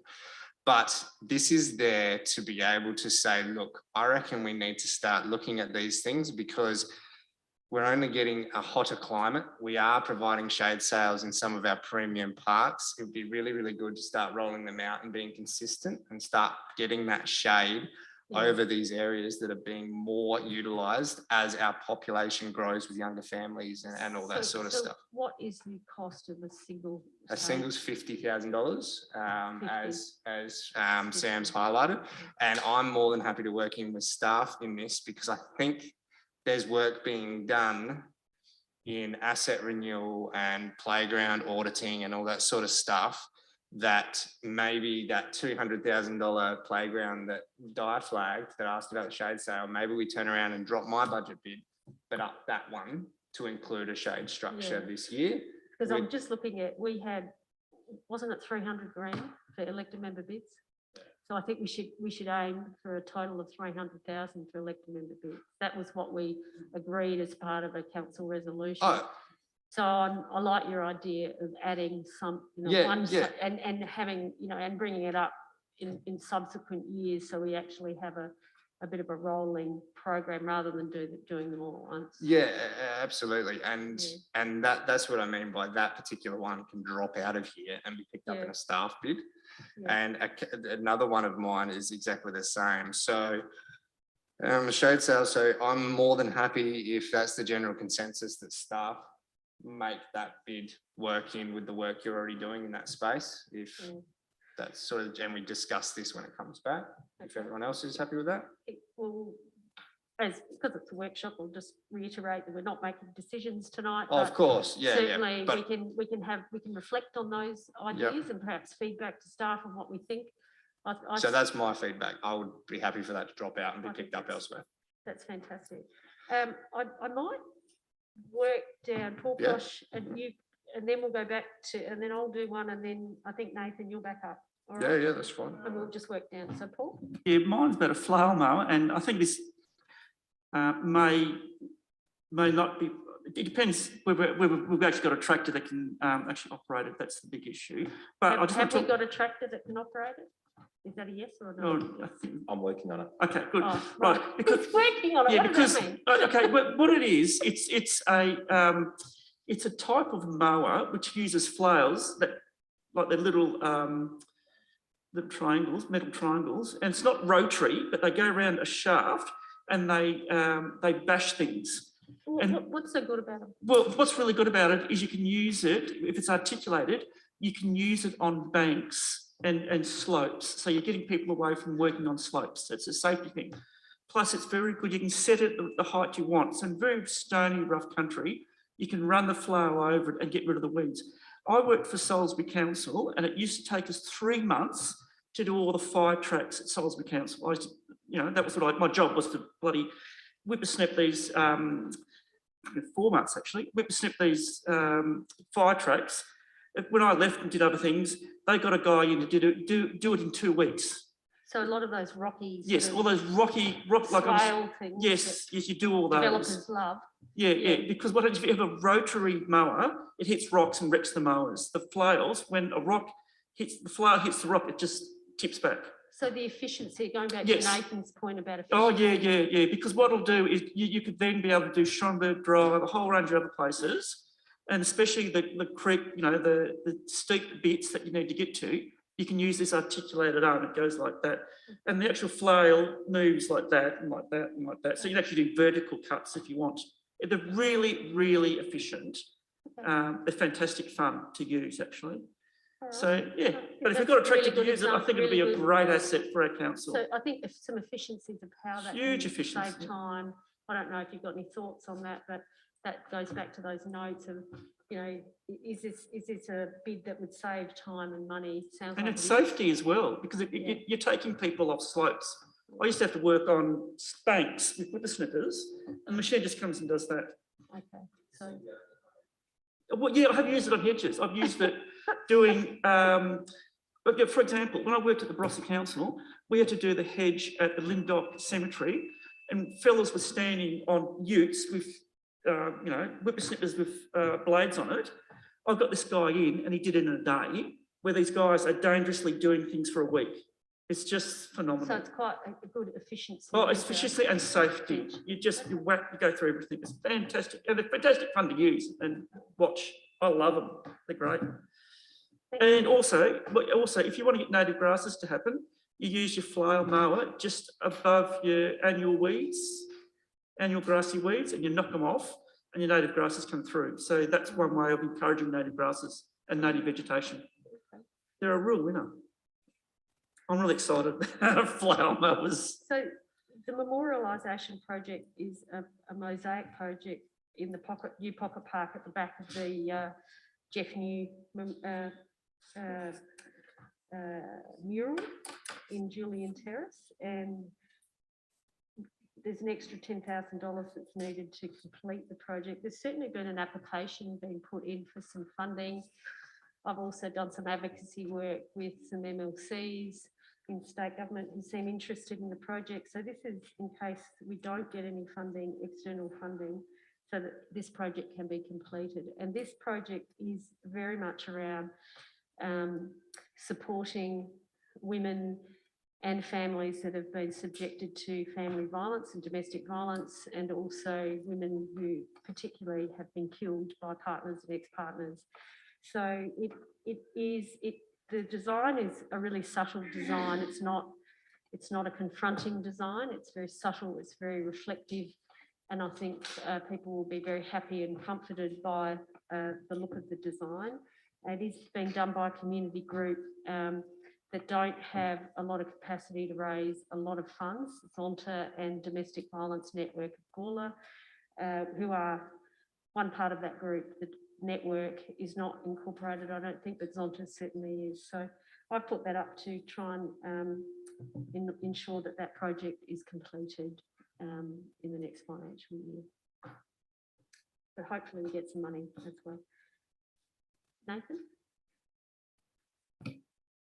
Yeah, I mean, firstly on your bid there, that we've got the space there and it would finish it off. I mean, obviously I've got my reservations about the project, but that particular part, you know, I always saw the value in that. So yeah, it'd be interesting to see that all finalised.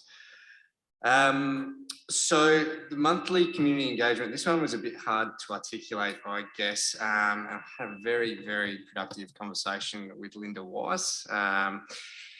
Now, this is merely about our engagement. I mean, it's, you've probably heard me harp on about community engagement, community consultation and everything like that. Now, this probably builds on some of the theme that I've been trying to get through around consistency. I do note we are stepping into the space a bit better with Grady doing it across our platforms and everything like that. This just only builds on this direction. And what I'm trying to say is, can we allocate the $6,000 over a year to try to start offering a few incentives? And the idea would be this platform would just go out and it would ask very quick, basic questions. I see how people comment on some of our platforms, and sometimes I think they just don't have anywhere else. They get fed up with doing CRMs, even if they know how to do that. They get fed up with the call set, whatever. It'd be really fantastic just to start capturing some data consistently, and we can use this space to ask just targeted questions, you know, 1 to 5, and it might be a quick Survey Monkey thing with the chance to win, I don't know, coffee shop vouchers to local businesses, a meal voucher to one of our local pubs, whatever it is, there's some incentives. And what happens with that consistency, and what I'm hoping is you would be able to consistently have these, have people start knowing that at this time of each month, this is going to come out, and this is old mate from down the road got that free meal. So fantastic. Let's engage. And then we're also going to be able to have the opportunity to link in the your voice. And that's all subtly done in answer these questions, but also see the latest community consultations we may have running at the moment. It just gives another opportunity to draw those numbers in. We might be doing a budget themed question over a 6-month period, which helps inform some of the stuff that we get here. It helps inform what are we doing with some of these capital bids. If we get an overwhelming answers to these questions on saying this particular park is terrible, we need to do something about it, well, then that's data we can use, and it's very, very low cost. As I was talking to Linda, these were sort of the ideas that we were hashing out. Now, this again is a very infant stage, but having that incentive put aside per month for some sort of marketing and you know, buying some vouchers from local business it's a very low cost, and we've already got a lot of the platforms there. It's just about tying it together. So that's what that means. And I'm more than happy to answer any questions, because I know I probably didn't explain that well enough. But anyway, I hope that was understood. So moving on, feasibility for multi-storey car parks. Now, this is another feasibility study. I do note that there's budget bids earlier on in the document that talked about the Todd Street car park. The bitumen's dilapidated, it needs some love. I agree. I also see the value of doing another deck there. I see the value of doing another deck on the Reed Street car park. And some of these conversations that I've had through some of our networks that I get through work, and I'm sure, Henry, you've had some of those conversations too with some mutual friends. There is some opportunity here that I think it would be really, really good to start looking into. And we also have a car park fund that we don't necessarily have an end game for. Starting to get some feasibilities going on some more multi-level car parks may give that opportunity to start solving some of the car park problems or unpacking them even more. And these are the sorts of single deck car parks that are happening already in other councils. So again, it's about figuring out what other councils are doing and how they're doing it and what the restraints and everything are. And that's what the $10,000 is, to almost allow that feasibility come back, because I see value in that as well. I might go to David. That's David, yep. Go to David. David? Nathan, I'll just get you to turn your mic off. Thank you. Over the years, I've had ratepayers complain to me about some of the safety gates to some of our playgrounds, and when I've brought it up as CRNs, it's been explained to me that the pull type blocks, even the steel ones, get broken by vandals quite a fair bit. So this is just to look at whether we actually put double gates, like being really successful at the dog park, the double gate work, just so we don't have little kids running onto main roads and things like that. But I don't think it's necessary for all our playgrounds, but the one that I've had people bring up to me mainly is the one near McDonald's there on that corner, and that's the one where the pull gate unfortunately gets broken all the time, and there's a spring on it. But having a second gate, I think, on that one, and the other one I'm a little bit worried about, but I haven't had complaints about, is probably the Carlton Road playground, because people do speed down that hill. And it'd be terrible if especially when you've got 3 or 4 kids, you can't keep an eye on all of them all the time. So and I don't think that's going to be a big cost, just looking at putting an extra bit of infrastructure in. Okay. Thank you. Now next is Paul Kosh.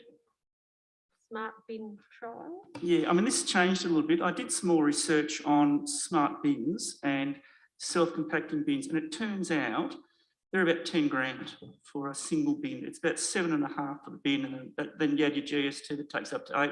Then you buy all the software, and you could have that for 5 years. So I'll probably want to jettison the compacting bin, because I don't think we're going to spend 10 grand on one bin.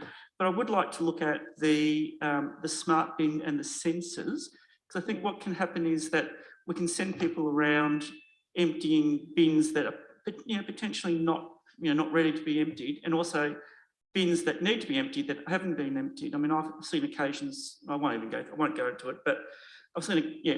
So I think by having a system where you could actually sense the level of the material in the bin, and that's sent wirelessly, to an app, you can actually then work out exactly which bins need to be collected when. So I think that would be an efficiency gain for the council. And from what I can gather, roughly they're about $200 the sense, but I've been talking to a couple of suppliers and I'm still trying to get some feedback and get the actual costs, so I can tidy that up a little bit. Yep, that's it. Efficiency gain. Yep. Thank you. Now, Kelvin, did you talk about this before? Okay. Do you want to add anything else at this stage? Not really, other than just to say that, at least by accepting this, we can at least do something from the beautification Well, plan, something, because as long as you under know, it's been 300 endorsed by all the collectively. residents and they're expecting work to be on the ground. So And that's the worst, really, right? I think it's a good outcome. Right, so it's been on there. I'm next, and I had a meeting with Judy Ferguson and members of the committee of the Gawler Community Art Gallery, and they've asked if their prize, the biennial prize for the Gawler Art Prize, be increased to $5,000. And they've also asked for some money to promote their new space. I think it's a one-off $500 just to get up and running in their new space, but also the $5,000. So it's effectively a $2,000 bid this time round. So I thought it wasn't unreasonable to test the waters, given that they're moving, going into brand new space. They're getting some rejuvenation with new members already as a result of moving in and the considerable upgrade that is the VIC, which is just looking fantastic. So I think that, yeah, and the $5,000 is on par with other community art prizes across South Australia. So I didn't think it was unreasonable. Thought, well, let's put it up and see where it goes.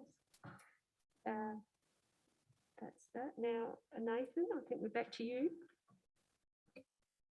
Just had a question through you, Mayor, as staff, just regarding yours. Yeah.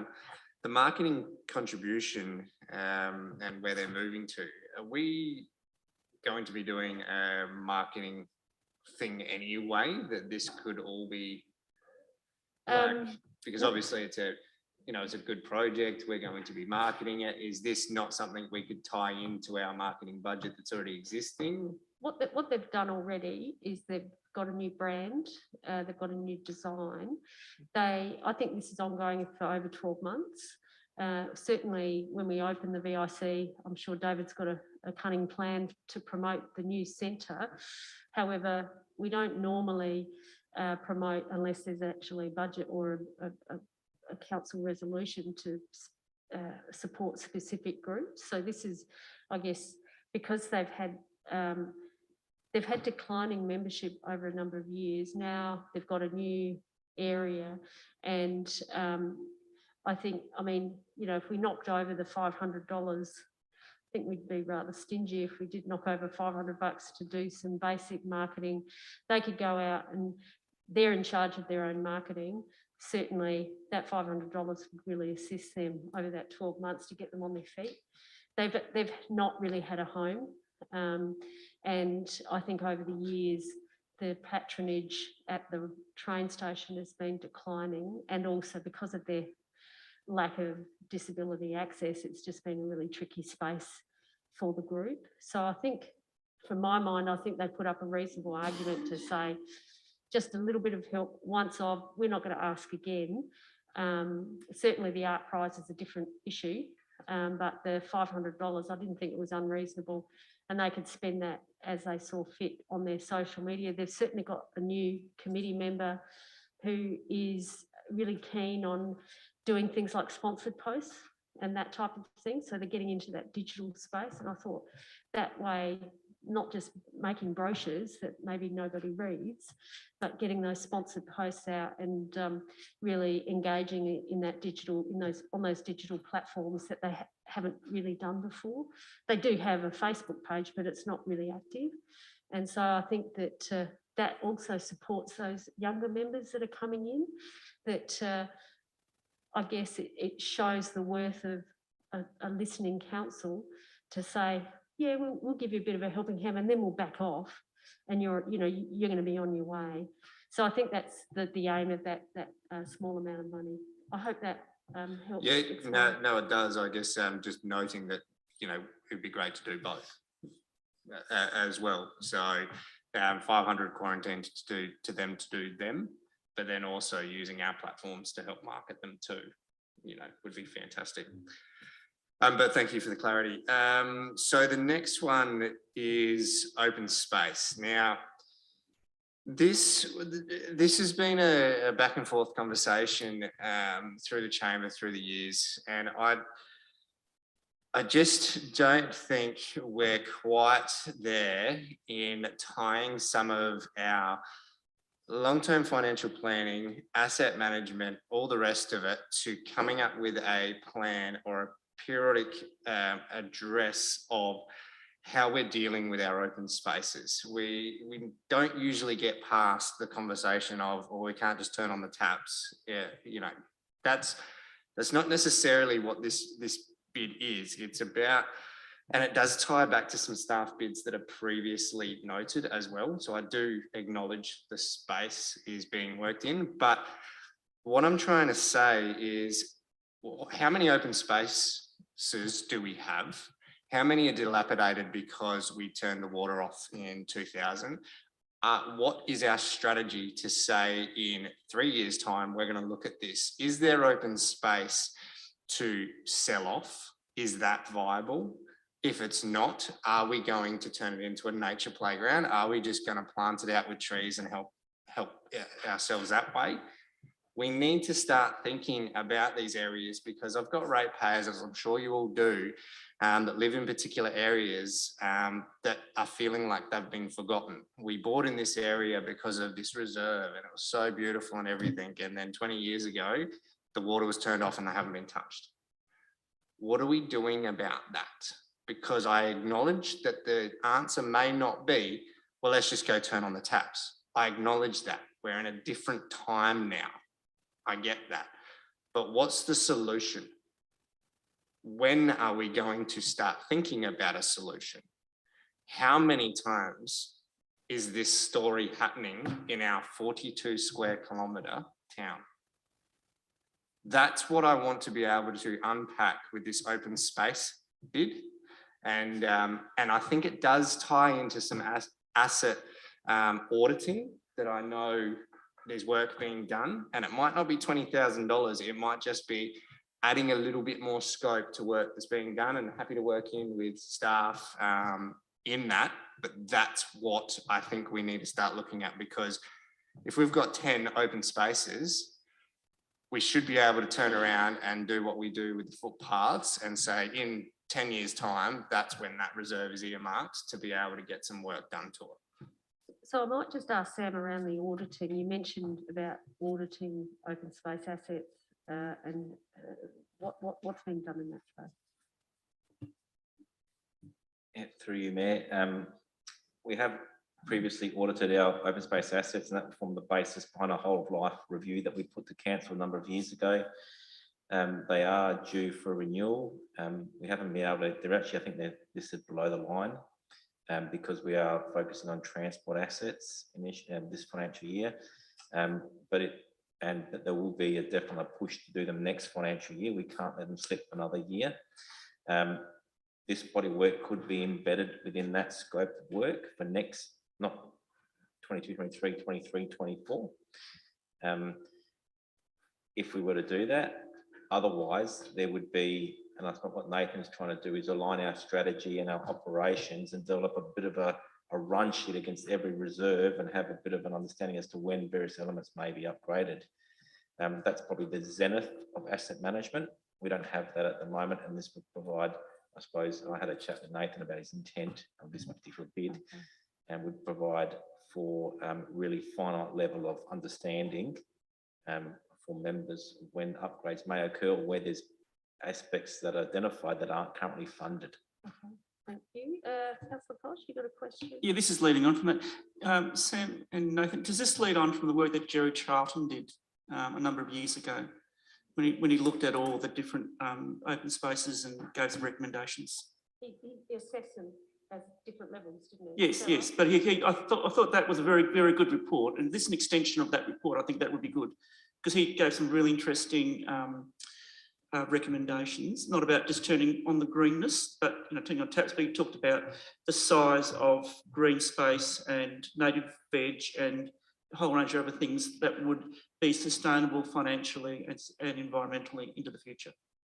So I don't think we need to think. Shouldn't. Is that what is that aligning with your thinking in your head, Nathan? Yeah, absolutely. And that was one of the reports. And then also the open space guidelines that we now give developers.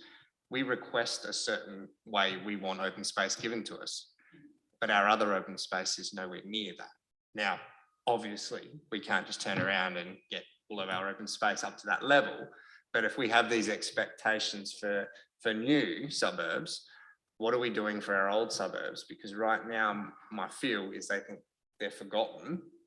And we are doing some work that in the report that you've just rightfully pointed out, in the report that Councillor Goldstone has been working on and commissioning, and, you know, not commissioning, but you know what I mean with the beautification. We're doing it, but we're not enacting it in a strategic implementation, because I want to be able to talk to ratepayers and go, when's that area earmarked for renewal? Well, after this one and this one's done, that one's up. That would be fantastic.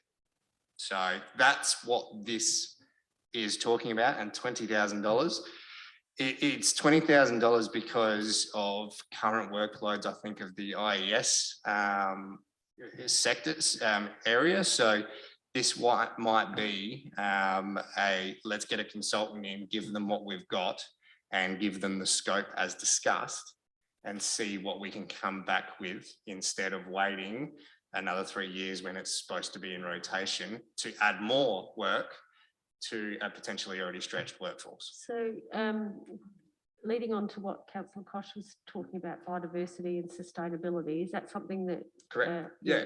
that is something that would be sort of intertwined in? It is, and the Biodiversity Management Plan already has it. The SEEP has it. Like, we are saying we want to do all these things. Now I'm saying, let's do them, and how. Okay. All right. Yeah, okay, thank it you. all ties in. Yeah, that's it all ties certainly in. something to consider as we deliberate these bids. Yep. Di, I think you're next. Back and talk about some of the things that have been discussed first, and then go on to mine. With the shade cloths, I'd be really happy to, when we build a new playground, that, or when we put a new playground in, that the shade cloth's automatically part of it, and then maybe +1 each year until we've got more shade cloths. So pick the hottest playground and put a shade cloth on that, plus the new playground. With the solar panels for the admin car park, in the community plan for 26-27, there's a whole car park strategy going to happen for multi-storey. And at some time we have, whether it's going to happen or not, we have discussed actually the admin car park being a multi-storey. So maybe it would be a bit silly to put a shade up there with solar panels on it if later on it's going to be turned into multi-storey. So I think, you know, that needs to be looked at. Also the feasibility study for the multi-storey car park, that ties into the 26-27 community plan as well. Maybe we want to bring that forward from the community plan, but at the moment it is in the community plan for 26-27. And the beautification tree strategy, I'd really like to see Kelvin's things come forward for Ride Street, but I do think we need to bring the beautification tree strategy out of below the line. I think that's really important before we start planting these trees everywhere in the town. So, but then going on to mine, the bike and around the toilets. I walk past the Martin Place toilet block several times most days, and it's being used quite frequently. But you see people that are on bikes tying them up to the veranda posts. They're just colour bombed. They're all going to scratch and get really nasty. But also, if you've got, you know, 3 or 4 people out for a bike ride and they need to go to the toilet, well, then you need somewhere for them to put their bikes. Also down by the playground, if you get a young family that are out riding together and they see a playground and they want to stop for a little while, there needs to be somewhere for them to put their bikes. So it's just asking for a rack for 4 bikes outside of each toilet block, that's all. Thank you. Paul Horde.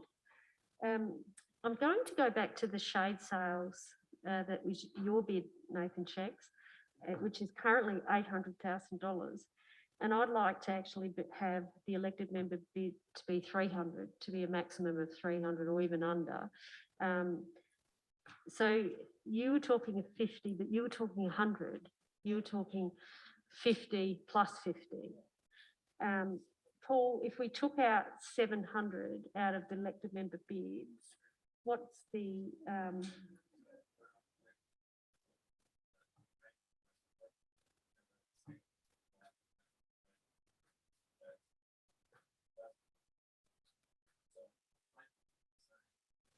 on Carlton Road?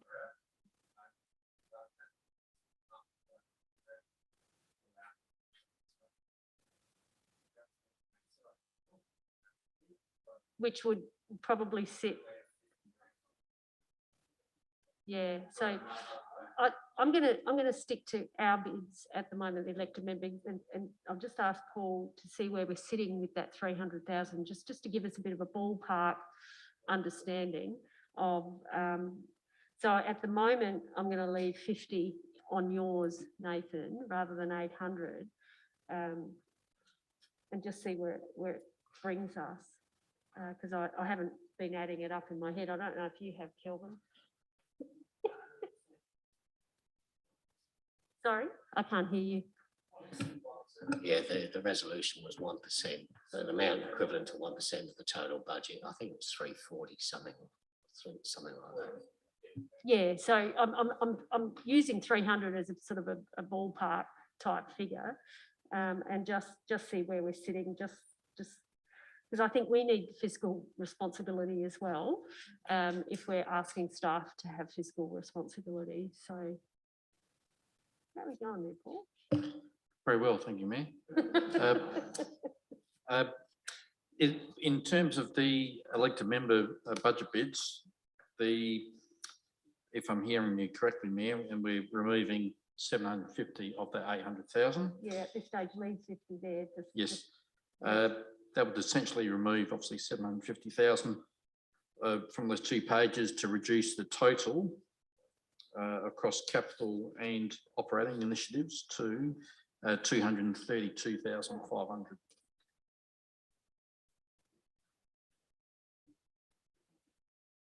Okay. Well, that gives it. we don't have to be at the 340, but I'm just saying that it gives us something to think about. But it also gives us something to think about with some of these bids, like the beautification plan. I'm hearing that loud and clear, Ride Street, but the tree strategy, that's been brought up by at least 2 of you, if not 3. And Nathan's nodding his head. I think it's a really good initiative. So if that's of any help to staff, we've certainly got some desires to have some shade sails on our playgrounds. Is there anything else, anyone, Nathan?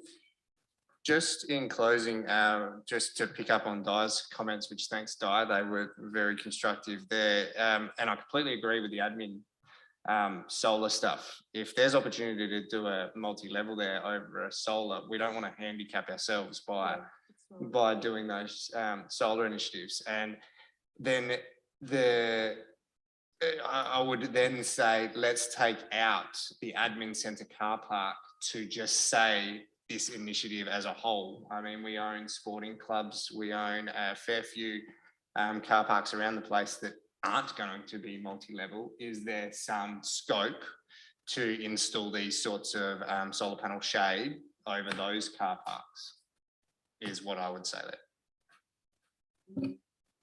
Yeah, I'm not sure I'm with you there, but I think that yeah, you can certainly put up a late bid if you want around, you know, certain football car parks, but remember there's lease arrangements as well. I'm not sure how that sits with car parks. Yeah. You could also use the rec centre car park. That's got enough space to allow structures. But yeah, we could certainly consider, and that's something for elected members to consider. Councillor Davies? So I had a couple of things that are sort of going through the system from motions on notice in previous months, like the adding recycling options to our bins and that sort of thing. I was just wondering if that had any sort of follow-up, so we knew when something like that might come through, if it could come through in this next budget. I'm not sure we have Yeah, the relevant Henry? manager. So is that the Norma free bin? Yeah, trial? so there actually is a report coming along to the next IAS committee meeting with a presentation from Norma on the recycling relative to the green bin. Is that what you're green bin. talking about? This is the one about the bins on the Gola Main Street, the ones we maintain. About adding a second slot for recycling. Oh, that's right. You put that up, yeah. Yeah, yeah, I'm not sure where that's at relative to staff and other priorities and so on. I'm sure it's on the list. I'll make a note to see where that's at, but yeah, okay. So we that's can take that different. on notice and get back to you on that particular one, yeah. Okay, look, it's 9:20. I think we've had a pretty good discussion, first discussion on these budget bids. Please take them away, consider any questions. We've certainly got some ideas around notes and also hopefully that's provided some reasonable advice. Do you want to make some closing comments, Henry? Yeah, firstly, thanks to all the elected members for your discussion and contribution that we had today and the staff for putting information together. Just in terms of the reconciliation that we're now at relative to the elected member bids and you know, above the line and below the line from the staff bids, as we all know, the notion of the elected member bids and the $200,000 or $300,000 that equates to, it's not additional funding, it's not additional expenditure. So it's now about how we reconcile that with the staff bids, and we'll regroup and work through that, and then that'll come back to council for you know, a respective decision. So yeah, it's now about reconciling those elected member bids with the staff bids and see where that takes us. Okay. And we'll work through that. Okay, thanks everyone. Thanks. Oh, did you want to, somebody wants to, you want to say something else? Yep, sure. I just wanted to, I guess, bring up before we go, there was one we skipped over about the new staffing positions. Is that something that we'll get an update at some point about, just explanations around the decisions for the two Do you new want to touch on that, staff Paul? positions? I was just trying to get through and discuss the budget bid. So Paul, do you want to touch on staffing? We did skip over that. Yeah, thank you, Mayor Karen. There is two bids or above the line bids presented at this juncture. And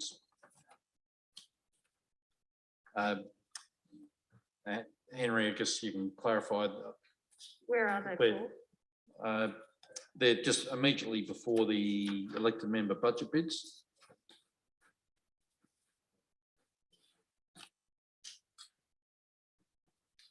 But the expectation was, Mayor Henry, you're looking at the business cases being tabled to a future workshop, or?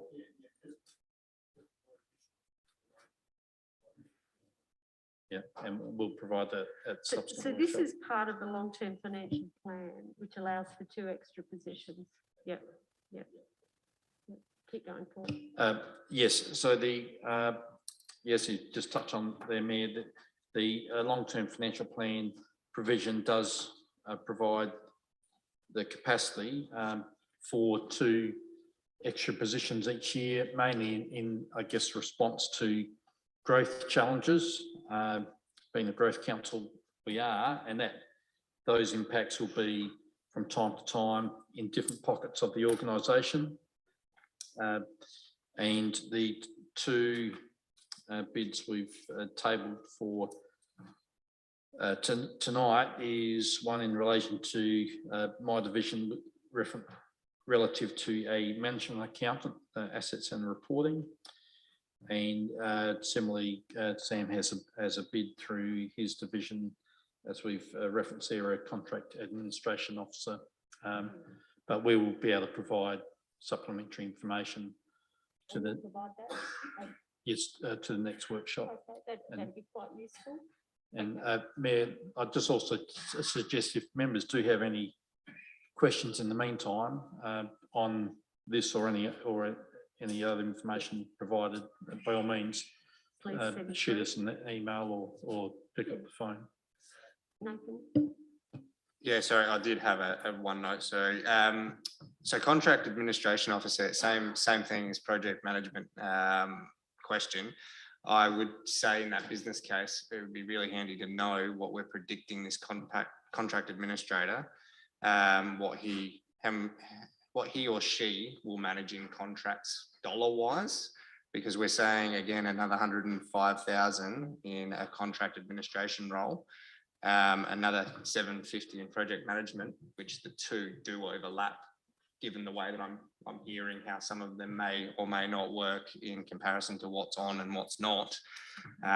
So yeah, that one I'd really like to see that broken down the same way as the project management. Okay, thank you. I think that helps if that can be provided. Okay, everyone, I think we'll call it quits for tonight. Thanks. Oh. Yeah, yeah, sure. Because I'm totally confused, so it doesn't matter because I'm a bit of a dumb shit. But I'm exactly the same way with Nathan. I don't understand this business about the contract administration of town services. We've recently had two beautiful projects done in the town. The one from the Million Bridge around, everybody's running around saying, council, fantastic, look what you've done. We didn't do it, contractors did it. Is this person going to make sure that that project's done properly? The second project was over by the Gawler Green, the busiest shopping centre in South Australia. It's been done, and the fiasco that's going on now, please take time to look at it, councillors. It's a joke. The other day, I got 4 phone calls in one day about they were doing the weeding things and everything. So I rang IES, and it was very well explained because it's another group of people that are actually doing that project. Our community that we represent don't understand that. Is this person going to make sure that that doesn't happen again? That's probably, I may have to sit down and have a lemonade and a beer with Sam to get that clear to me. So, yeah, if I can. So Sam, you're going to provide some further information around the bid that you've put up in regard to contract administration and the overseeing of contracted services in the business unit. Paul, if you can provide some further detail around that particular position, That's great. I think that might help the elected members. Would that be useful, Brian? Yep, that's good. And the other thing is we've had a fantastic tourism plan done. And you know, on page 404, 40,000 to implement it. We've got some very professional staff here to do with tourism. They're not back in the visitor centre yet because they're still cleaning the dust out from the hoist and so forth. But 40,000 to implement a plan that we've all approved and so forth. Don't understand that. The other thing is, a few months ago, this council approved together of a large amount of money. I'm sorry, I can't remember exactly how much it was, for the depot to have a complete, someone can put me right here, it was nearly 100,000 or something to look into operation or whatever it may be. Where does that fit into any of these things here where that sort of thing's being asked down the line in many ways, you know, looking into this, looking into that? I thought that's why we approved of that money here a couple of months ago. So Sam, just quickly, in regard to the depot works, particularly for Brian. Yeah, so through you, Mayor, I believe you're referring to the strategic workforce review that we're doing at the depot. We've started that project. The first step in that project, we're well underway in terms of a service level review, and we're in the process of documenting all our service levels. It's a huge undertaking in terms of pulling in some data, but we're having an internal workshop in a few weeks to validate that. And we'll be looking to book a workshop with the members in regards to those service levels, and then start that journey. Part of that will be the elected members coming to the depot and visiting some of visiting the depot and having. Oh, we're allowed to go to the depot. Oh, that's nice. Yeah, and having a bit of a presentation with respect to the activities being undertaken. So I think that's going to be something I'm really looking forward to, and I think staff and elected members would appreciate that as well. Just finally, as you know, I'm a rev head, but without a doubt, 450 grand for new vehicles. This is the best council in South Australia with the best fleet of vehicles. That's a bloody lot of money. And I don't know what can be done, but other councillors have said to me the same thing, but no one said nothing tonight. But maybe we can look at it a bit, I don't know, but 450 grand with another new truck and things like that. What we do need is fantastic workers on the ground to pick up the heaps of rubbish and trees laying around that have been laying around for the last 3 weeks. You know, so I'm a bit mixed up there because none of that sort of adds up to me. We seem to have unlimited pockets to be able to spend that money. Thank you very much, Emma. Thank you, Brian. Okay, I'm gonna wrap this workshop off. Thank you, everyone. Have a good night, won't you? Stay COVID free.